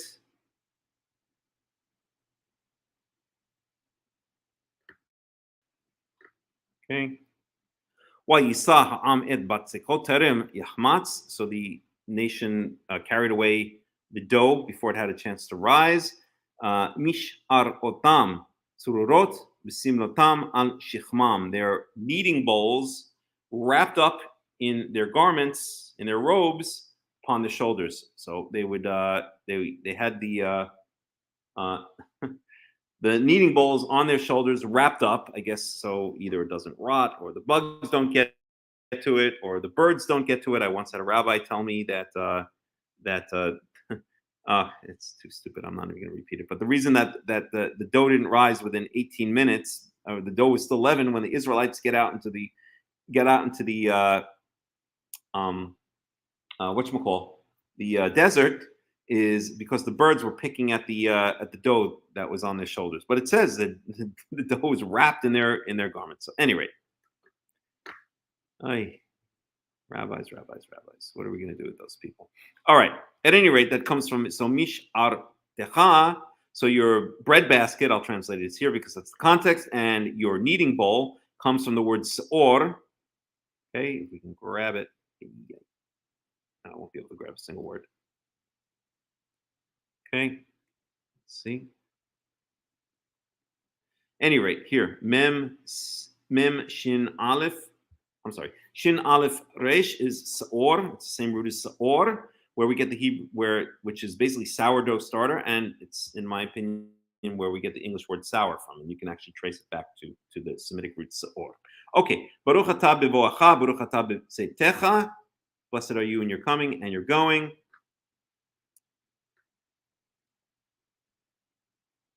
Oops. Get rid of this.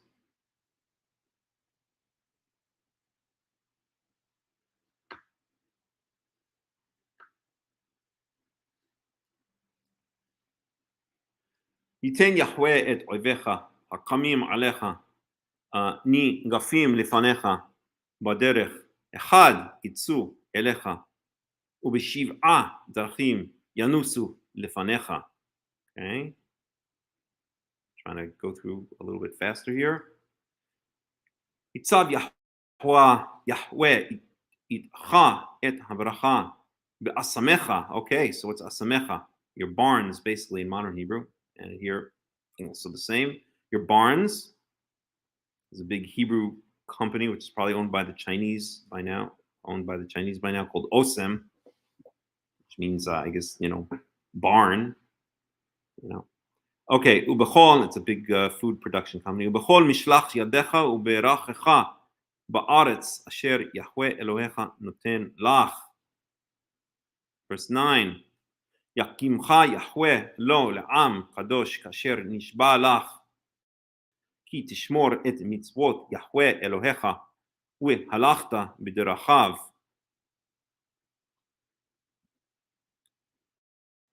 So these are all the blessings. You can just follow along with the English translation if you want.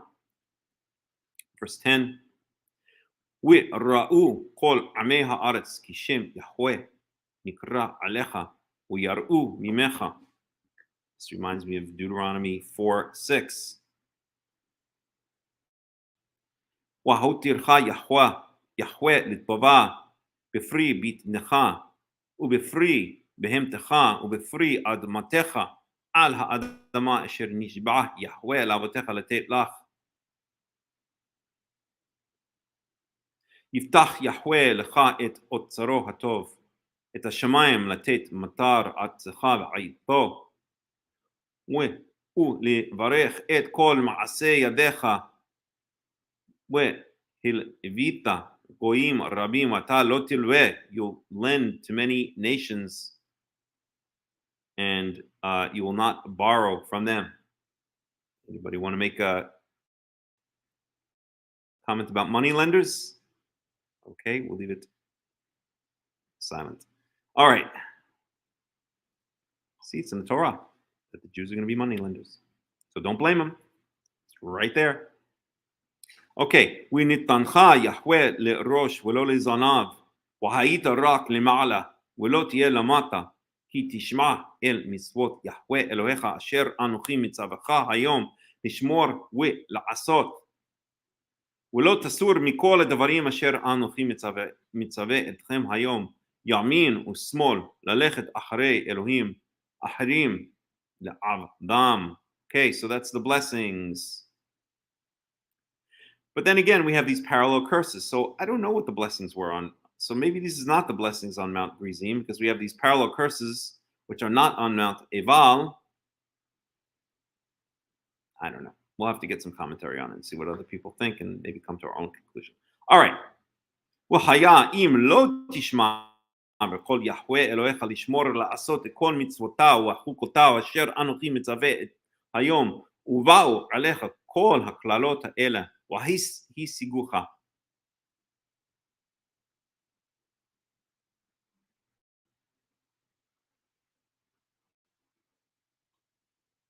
See, it's the same phrase here. ובאו עליך כל הברכות האלה והשיגוך כי תשמע בקול יהוה אלוהיך. And upon you will come all of these blessings, and they will surpass you, or they will catch up to you. They will, let's see how they translate it here. Overtake you, ki tishma, if you will listen to the voice of Yahweh, your God. And here we have, im lo tishma b'kol Yahweh Elohecha, and if you do not listen to the voice of Yahweh, your God, lishmor lasot kol mitzvotav, to keep and do all his commandments, and his statutes, asher anochi mitzavecha ayom, which I, Moses, command you today. Uvao alecha kol haklalot ela v'yisigucha, and all of the following curses will come upon you and overtake you. Right, same phraseology shows the parallelism between what's above and what's below. So, Sufi girl, why are you meowing? You're gonna get food in a minute, okay? Alrighty. Arurata ba'ir, arurata b'sadeh. Same thing, right? Baruch atah here in verse 3. Baruch atah ba'ir, baruch atah b'sadeh. Here. Arurata ba'ir, wa arurata b'sadeh. Same thing here. Arur tina'acha u mish'artecha. Arur pri bitnecha u pri admatcha shigar alafecha v'ashtarot zonecha. Arur ata b'voacha ve'arur ata b'setecha. Setecha. Okay, so it's just the parallel, right? Up to here. Now things get serious, like really serious. Okay.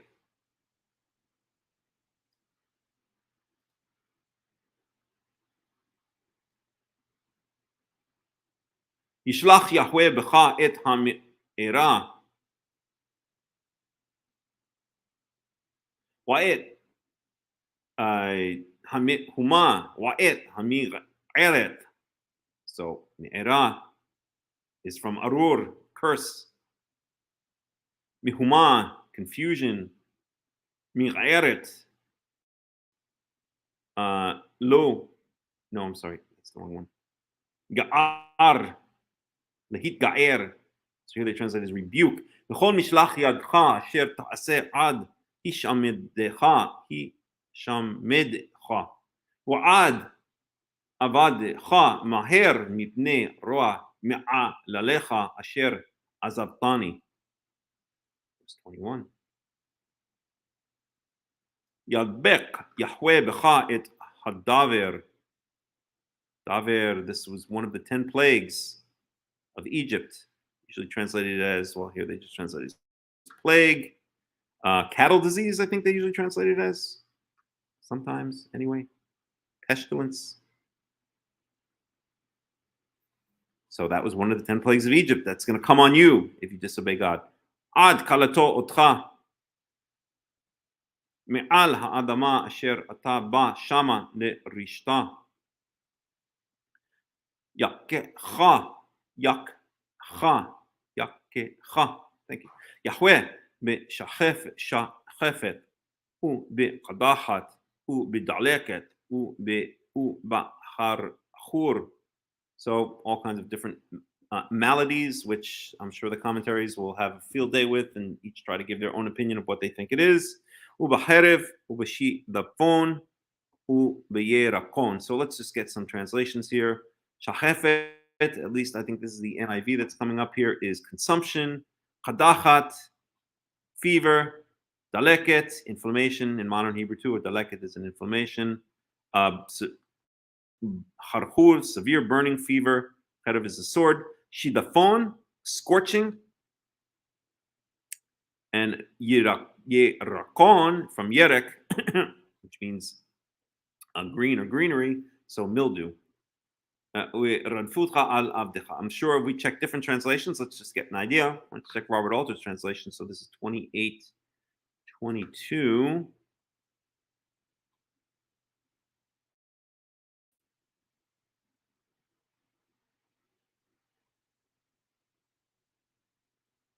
So he goes with fever. I'm sorry, here we go. Consumption and fever and inflammation and burning and desiccation and emaciation and jaundice. So slightly different. I can't remember all of them. Desiccation is the same as scorching. Desiccate means to dry. Scorching, same idea. Jaundice. There they said mildew. Here it's jaundice. So you get the idea, right? It's all feeding the kitties now. I'm going to end very soon. Okay. So all kinds of bad diseases, maladies. Let's put it that way. Not diseases. I don't think that's the right word. Wahayu shamecha asher al roshcha nechoshet wa'aretz asher tachtecha barzel.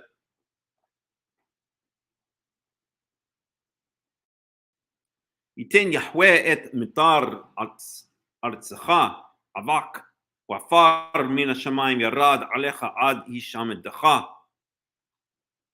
I'm sorry, ad hishamdach.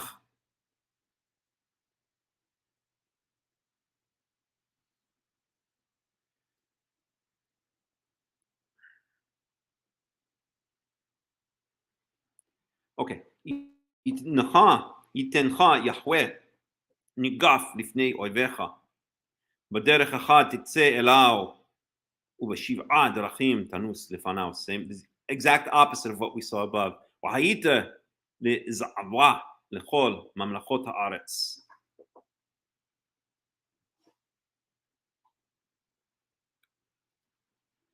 Za'ava. Okay, the translation is troublesome. Let's see what Robert Alter does with that one, because I have a funny story to tell. If he does a good translation. A horror. Okay. Another time I'll tell a story. Okay.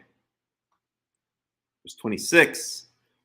Waita nivlatcha lema'achal lechol of hashamayim ulebehemat haaretz u'ein mahrid.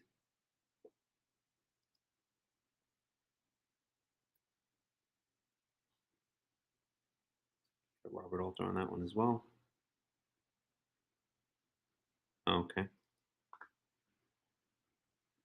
Just my own edification, because I would have translated it differently, but okay.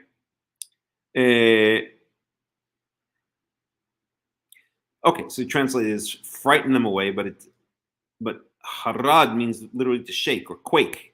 So the Haredim are the Quakers or the shakers. The Quakers.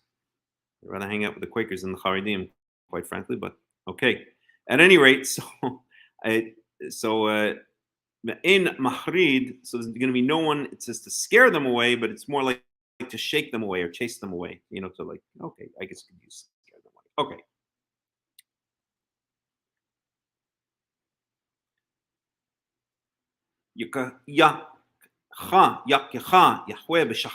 Here we go, this is another plague. Shachin Mitzrayim, with the boils of Egypt. So this is another one of the plagues. So we had Dever listed above and Shachin listed below. Let's see if one of the commentary picks up on this. So this is 27. No, actually doesn't. I mean, maybe another one does, but let's see. 27. 28, 27, so it's 867, 866, 868. This is so darn confusing.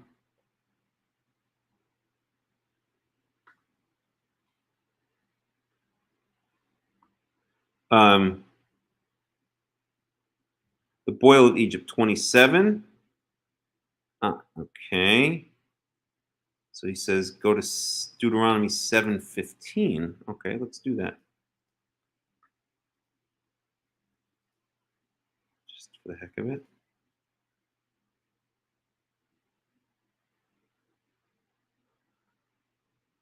Okay. Okay. So, Ve'sir Yahweh mimcha kol choli, chol madvei Mitzrayim hara'im. So here it's saying that if you listen to God, he'll take away all of the diseases and all the maladies of Egypt, these horrible maladies. Asher yadata, which you knew of, you didn't know personally, or maybe you knew personally, but you knew of.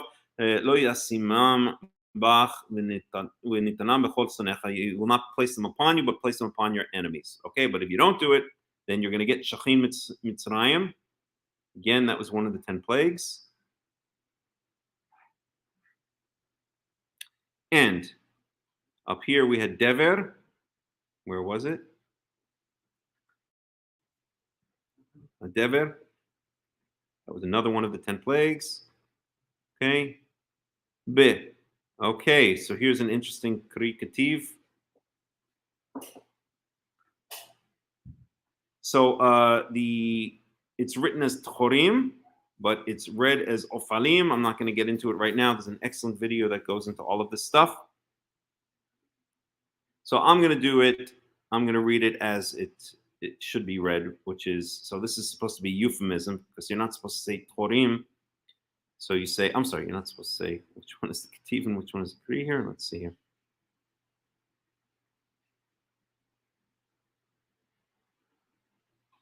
Yeah, so that's going to be the Kri. So Tchorim, you say instead of Ofalim. Okay? So, but I'm going to read it as it should be read. So, Yakecha Yahweh b'shechin Mitzrayim Uba'ofalim. And let's get a translation here. So usually they translate as hemorrhoids. Yikes.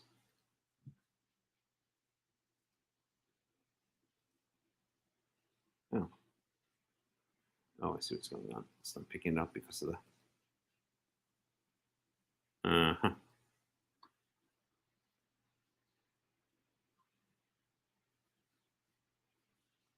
How are we going to do this? Oh, sugar. 7. We could do. So let's see one thing here. Let's do it this way.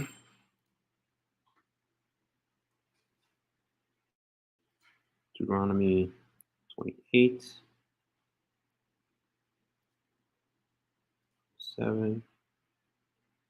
Okay. 28. I'll go over here. Then we do 27. And then we get our Hebrew. And then we click on this. And it doesn't have it. Okay, I'm not sure why.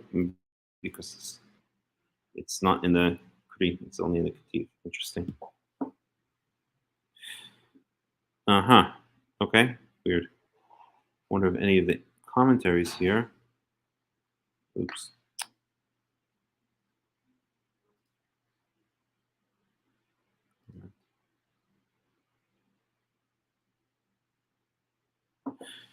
Okay, the botch of Egypt, the boil. So here's Ellicott commentary for English readers. The botch, the boil with which the Egyptians were plagued is the same word. Oops, that's the wrong verse. 128. 27. Okay.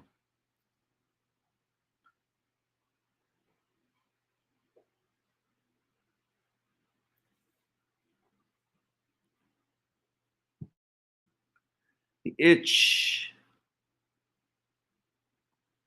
the emerods, those painful swellings of the hemorrhoidal vessels called piles. All right. Let's move on. Uba.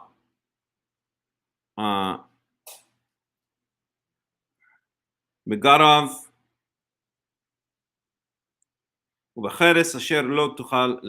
So all kinds of horrible maladies. Okay, verse 28. Yikacha, Yakkecha, Yahweh.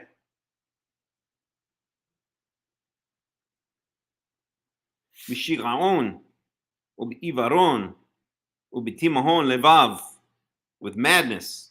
Okay. Vahita, Mimamesh, Bitzahoraim, Asher Yimamesh, Iwer. Second.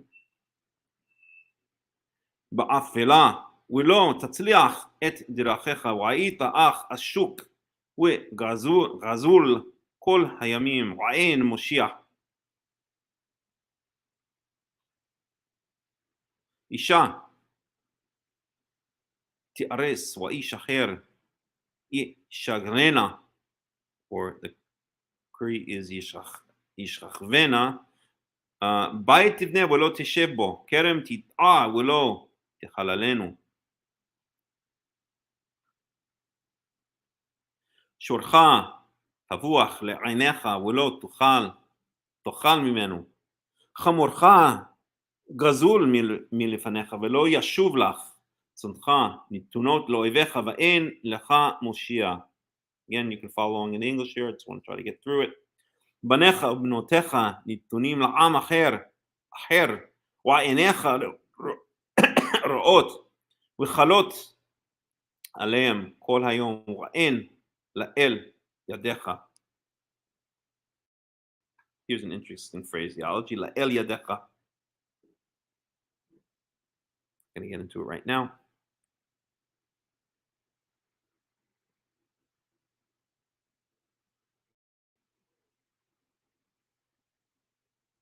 פרי אדמתך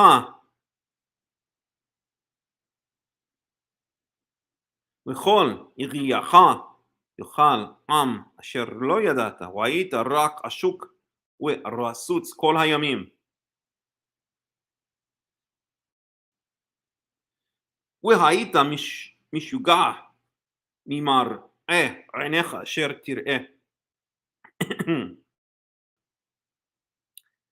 יכך יחווה בשכין. Here we go, the shachin again, that's one of the plagues, one of the 10 plagues in Egypt. רע על הברכיים ועל השוקיים אשר לא תוכל להירפא מכף רגלך ועד קודקודך.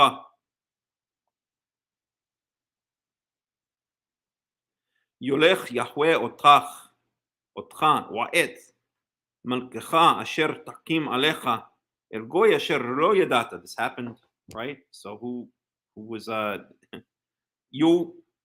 God will lead you and the king which you appoint above you, which you raise up above you, el goy asher lo yadat, to a people which you did not know. This happened if you read the end of the book of end of the book of 2 Kings and Jeremiah, right? This happened. Okay, so Tzidkiyahu was led off to Babylon, and his children were killed in front of his eyes, or his sons were killed in front of his eyes, and then his eyes were put out. Okay, so this happened.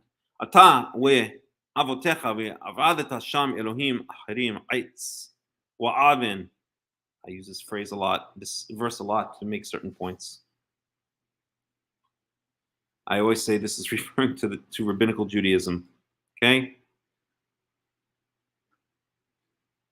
Yolech. So let's translate this verse. 28:36. Yolech Yahweh otcha wa'et malkecha asher yitakim alecha. God will lead you and the king which you appoint above you. El goy asher lo yadata, to a people, a nation that you did not know.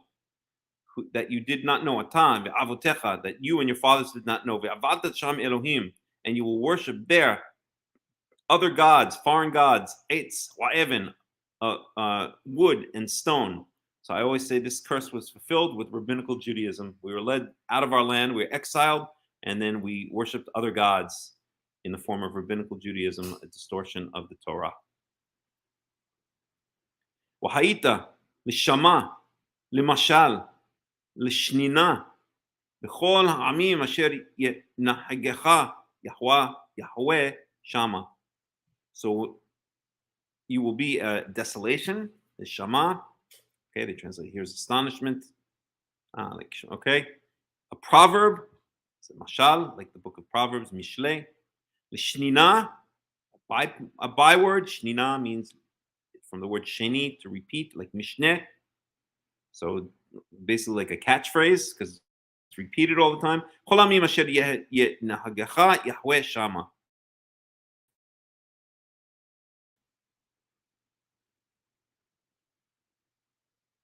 Okay.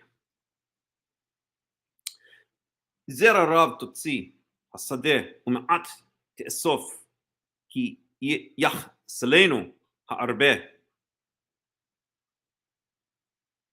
כרמים תטעה ועבדת ויין לא תשתה ולא תאגור כי תאכלנו התולעת.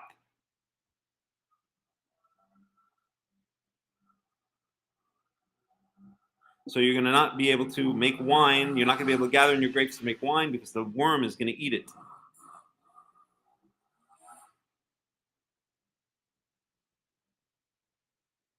זיתים יהיו לך בכל גבוליך ושמן לא תסוך כי ישאל זיתך.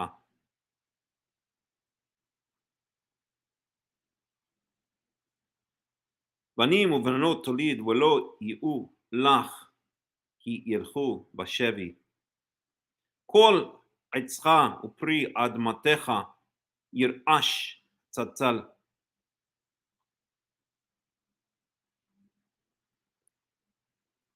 הגר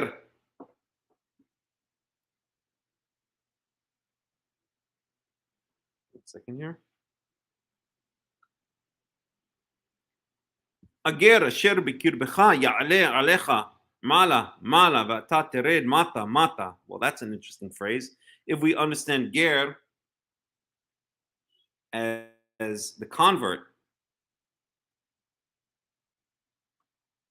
the jury's still out on that, even for me, even though I usually try to understand there's only whenever it says ger within the context of Israel, it means the convert,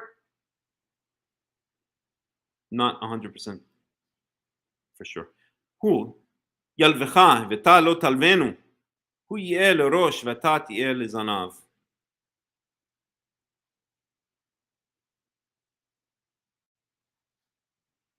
ובאו אליך כל הקללות האלה, ורדפוך והשיגוך עד ישעם דח, כי לא שמעת בקול יהוה אלוהיך לשמור מצוותיו וחוקותיו אשר ציווך, והיו בך לאות ולמופת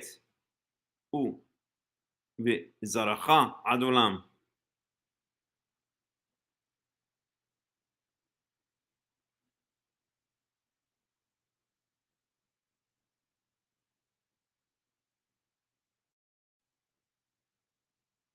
תחת אשר לא עבדת את יהוה אלוהיך בשמחה ובטוב לבב מרוב כל,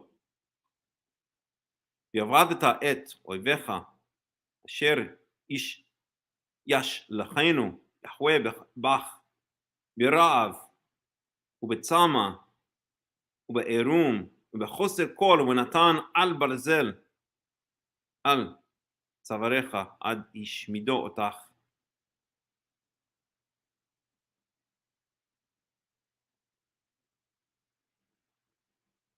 Get a translation for that one. That's 48, 28, 48. It's a weird kind of phraseology there. Okay.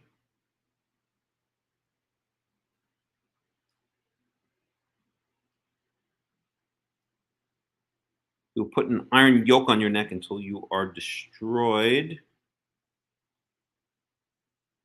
Oh, I'm sorry.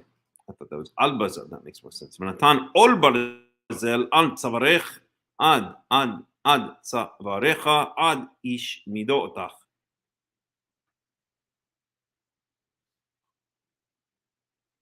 יישא יהוה עליך גוי מרחוק, מקצה הארץ כאשר ידעה הנשר. גוי אשר לא תשמע לשונו. So foreign nation that you don't even understand their language. 49.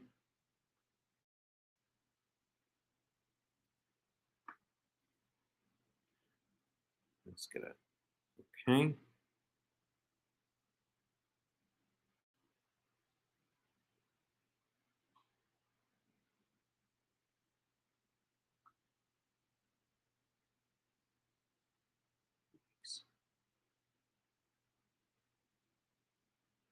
גוי עז פנים, אשר לא יישא פנים לזקן, ונער לא יחון, ואכל פרי בהמתך ופרי אדמתך עד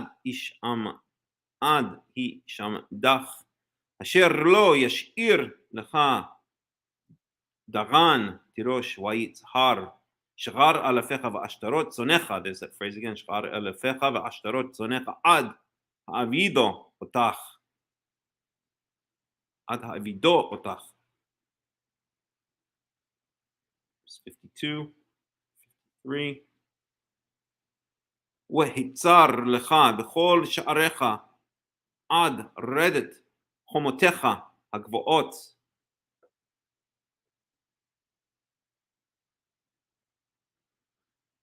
So they're going to break down your walls, this foreign nation. The nation that whose tongue you don't know is going to swoop down upon you like the eagle swoops down.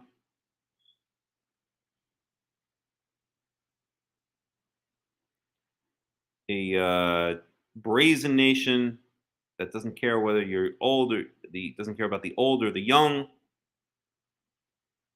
You can eat all of your thingies, your possessions.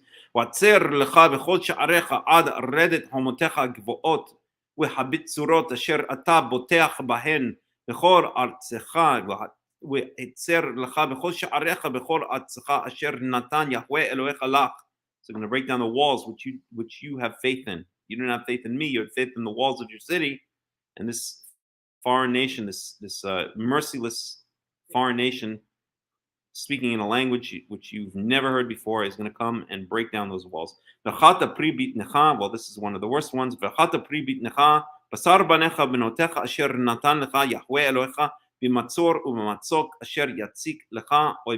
going to eat your own children. You're going to be so starving during the siege when this nation comes. Sounds like the Nazis. Ha'ish, I don't know if Jews ate their own children during the Holocaust, but I mean, the description here is the same kind of horrors that we might see in the Holocaust. So maybe the Holocaust was punishment for our behavior. Maybe we overstayed our welcome a little bit in Europe. Ha'ish harach becha v'ha'anor me'od tera ino be'achiv u'be'eshet chayko u'yeter banav asher yotir. So even the most dainty, even the most refined person is going to forsake his his brother and his wife and his own children. Mitet lachad mehem min besar banav, and will not even give them the meat of his own children that he's eating. So he'll eat his own children, and he'll be so starving and so out of his mind, so crazy from the starvation and from the matzor, from the siege against the city by this merciless nation, that he'll eat his own children, and he won't even give a leg to his own brother or his own wife or to the rest of his children. So these are horrors that are being described. Real, punishment for us being jerks. מבשר בניו אשר יאכל מבלי השאיר לו כל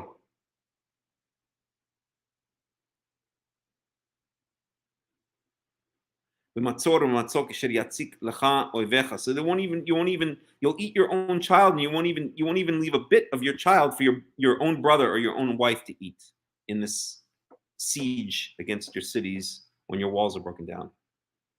haraka becha.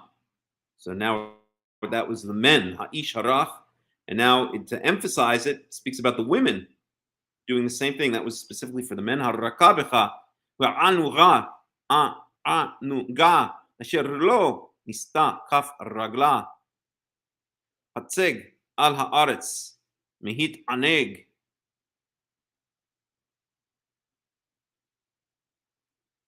So let's see this, because hitaneg is usually meant something else.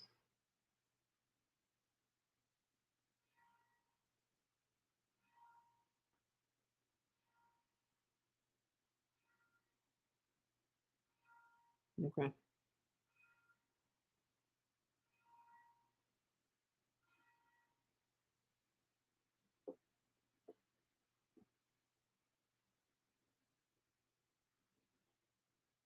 All right.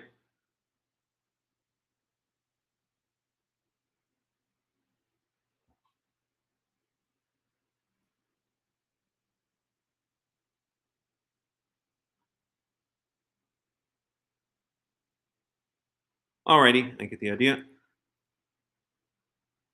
So here the women are going to be basically doing the same thing. They're going to eat their own children, and they won't even toss a bone to to the rest of those who remain alive from their family. And they're so dainty that their feet never even touch the street. Umeroch tera ina ba'ish haika ubivna ubevita. Verse 57. Bishliata. I'm sorry, bishliata. So she's going to eat her own afterbirth, her own what's the word? Placenta. Hayotze mi ben raglecha. So verse 57, bishliata yotze mi ben raglecha. So she's not even going to have any mercy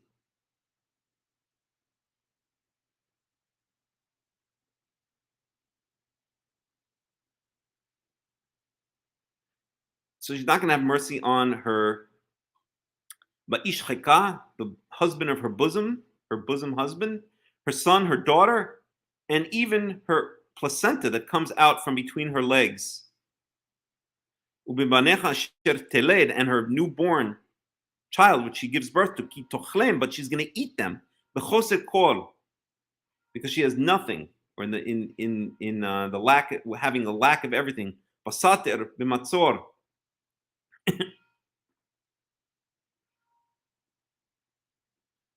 B'matzor or b'matzok, in the she'll eat them in secret. She'll drag them off into the corner and eat her own placenta and her own newborn, because she'll be so crazy from starvation. In the siege, matzok, latzik is the trouble or the horrible situation. So that's a horrible, horrible prophecy, right? So I mean, this is like serious stuff, right? We have to keep this Torah. It's serious stuff, and the curses are very, very serious, because the blessings are very, very serious. The blessings are great, so the curses are great, because God doesn't want to do this to us. But if we don't accept this wonderful gift from him of the Torah, to be a chosen nation, the top of the nations, to be wealthy and in a beautiful land, and respected, or if not respected, at least feared by all, and God's treasure nation, we spit in his face like that, then we're going to pay the price. And you know what? I remember when I first went into yeshiva and I didn't know very much about the Torah when I was in my early 20s or mid 20s. I would read these verses. A, I'd be terrified, and B, I actually started hating the Torah, because I said, this is not what I expected. I thought I was going to get this like nice spirituality, like how to get close to God, and here I'm getting, these horrible curses. I'm going to be eating my own children.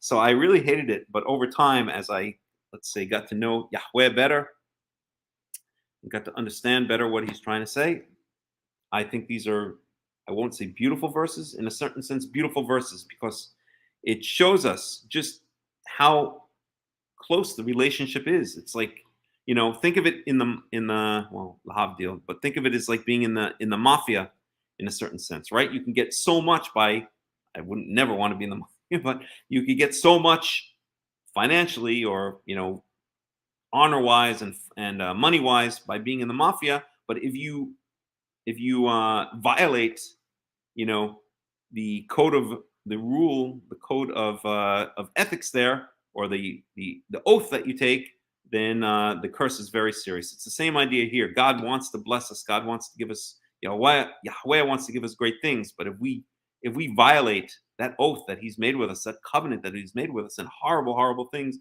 will and should happen to us, because we spit in the face of a beautiful, wonderful, merciful, kind God who only wants to do good for us, and we basically said, get out of here. We want nothing to do with you. Well, that would piss me off if someone did that. Someone who I love did that to me, and so rightfully so, it pisses God off big time, as we can see here. Okay, all right, let's finish off here.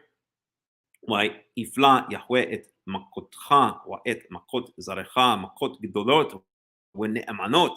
I love that, makot gadolot ve'ne'amanot, faithful punishments, and they're not just going to be random. They're going to like stick you right where it hurts. Right? He's going to know. God knows just how to get you. Halaim ra'im ve'ne'amanim, verse 60.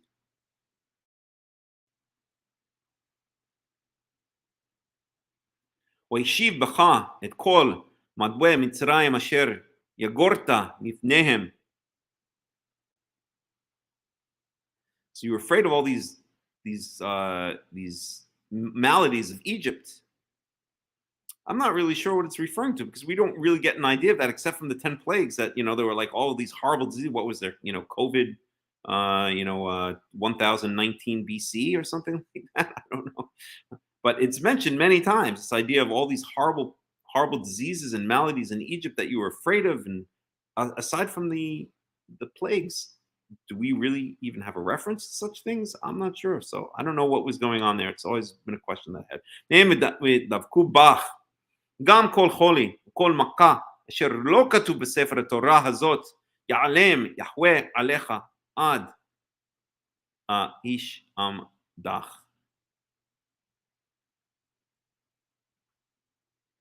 So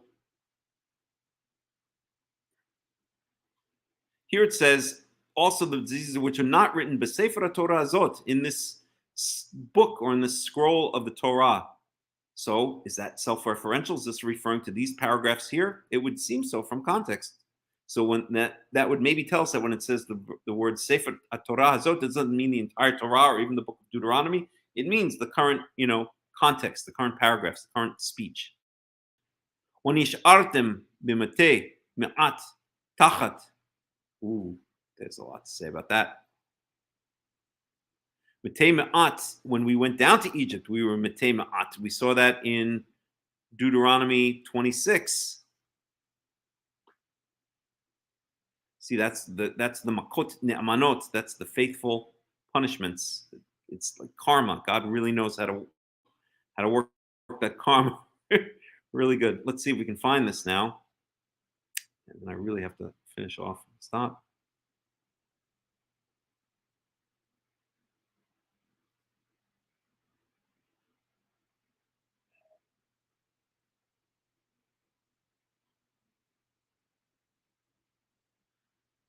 Here we go.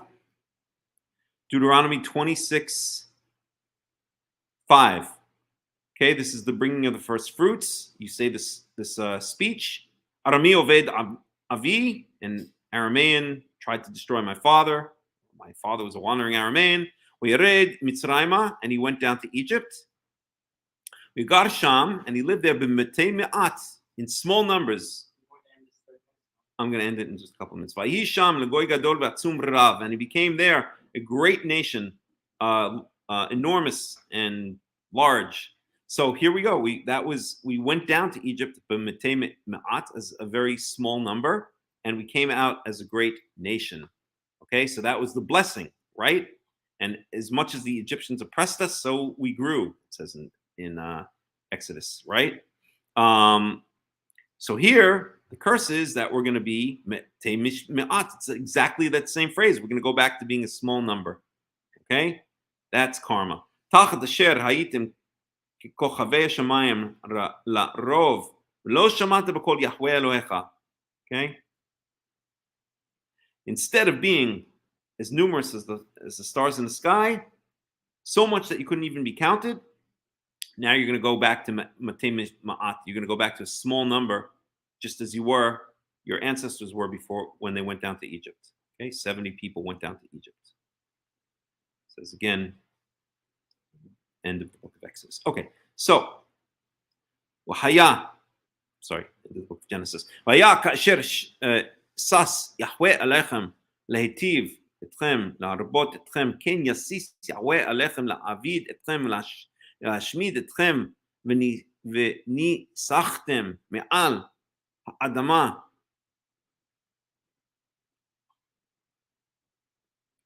אשר אתה בא שמה לרשתה. So just as God was happy as heck to do good for you, if you disobey him, he's going to be rejoiced to do bad for you. And I totally understand that feeling. If someone betrays you, man, we're not Christians here, right? We don't turn the other cheek as Jews. I mean, we do to a certain degree, but revenge is sweet. God is El Nakam. God is the God of revenge. And yes, he's merciful, but boy, if you keep on pushing him, then that revenge is gonna be sweet. Right? What do they say? Revenge is a dish served cold or something like that. That came true. Would be spread all over the world. The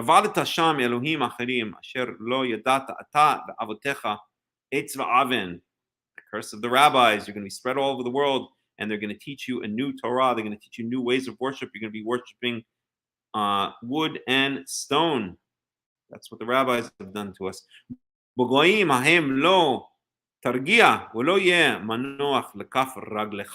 Same phrase that's used for the let's see, the Yonah was sent out. Which bird was it again?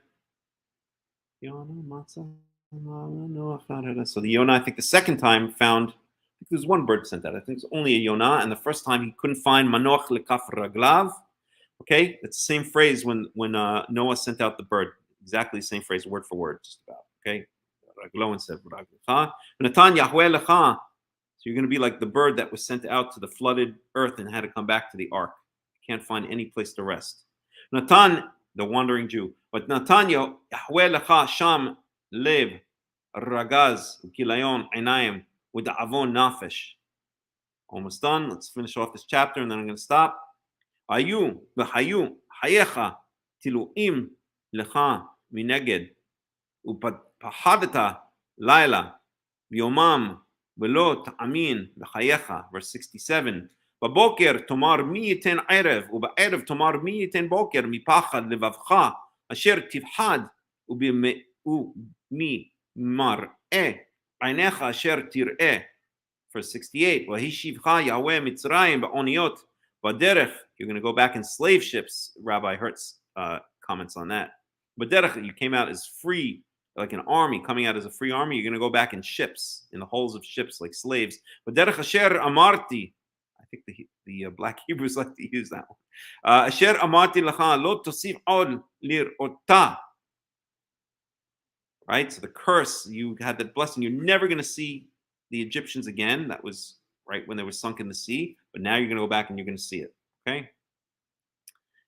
Wa hit makartem sham la'oivecha la'avadim u'lishvachot ve'en koneh. You're going to be sold as slaves, but you're going to be put on the market as slaves, but no one's even going to want to buy you. Okay. Let's stop there.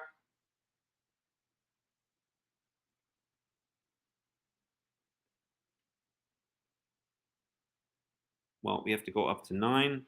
Should we do it? To 8. Right here. I'll read it very quickly. Just give me 1 second. I'll be right back.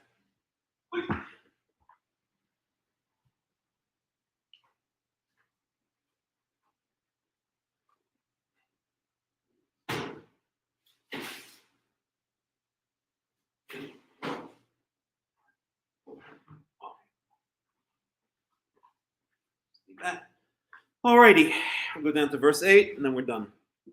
אלה דברי הברית אשר ציווה יהוה את משה לכרות את בני ישראל בארץ מואב מלבד הברית אשר כרת איתם בחורב.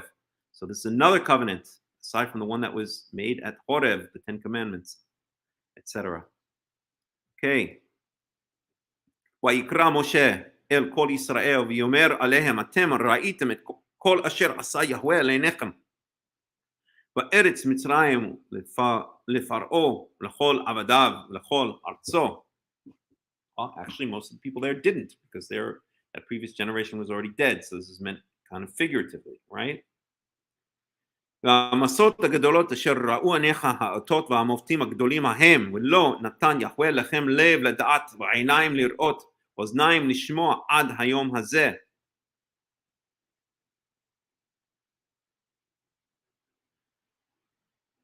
So this is like another major moment, right? This is like another covenant that's being made with Israel in Moab, right? And this covenant is giving them eyes to see and ears to hear because you didn't have that until this day. It's like this new covenant is like there's a covenant at the beginning of the Exodus, and now this is the new covenant. No, let's not say new covenant.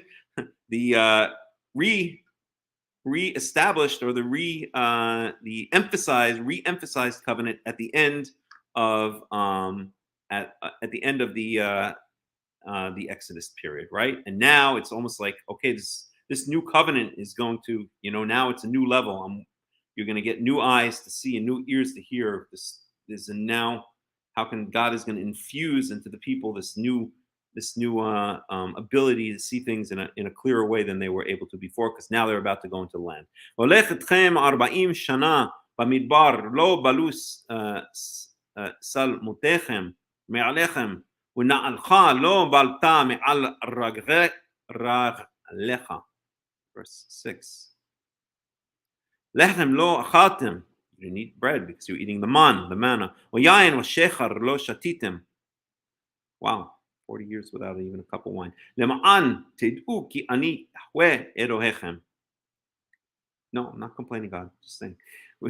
ותבואו אל המקום הזה ויצא סיחון מלך חשבון ועוג מלך הבשן לקראתנו למלחמה ונקם. Okay, we destroyed the two Amorite kings, Og and Sichon and Og. וניקח את ארצם וניתנה לנחלה לראובני, לגדי ולחצי שבט המנשי. And the last verse, שמרתם את דברי הברית הזאת ועשיתם אותם למען תשכילו את כל אשר תעשון. All right. And then that's the end of the parsha. Okay, I got to run. Thank you all very much for joining me. Hope you enjoyed it. And we'll see you again next week. Shabbat Shalom and Shavua Tov.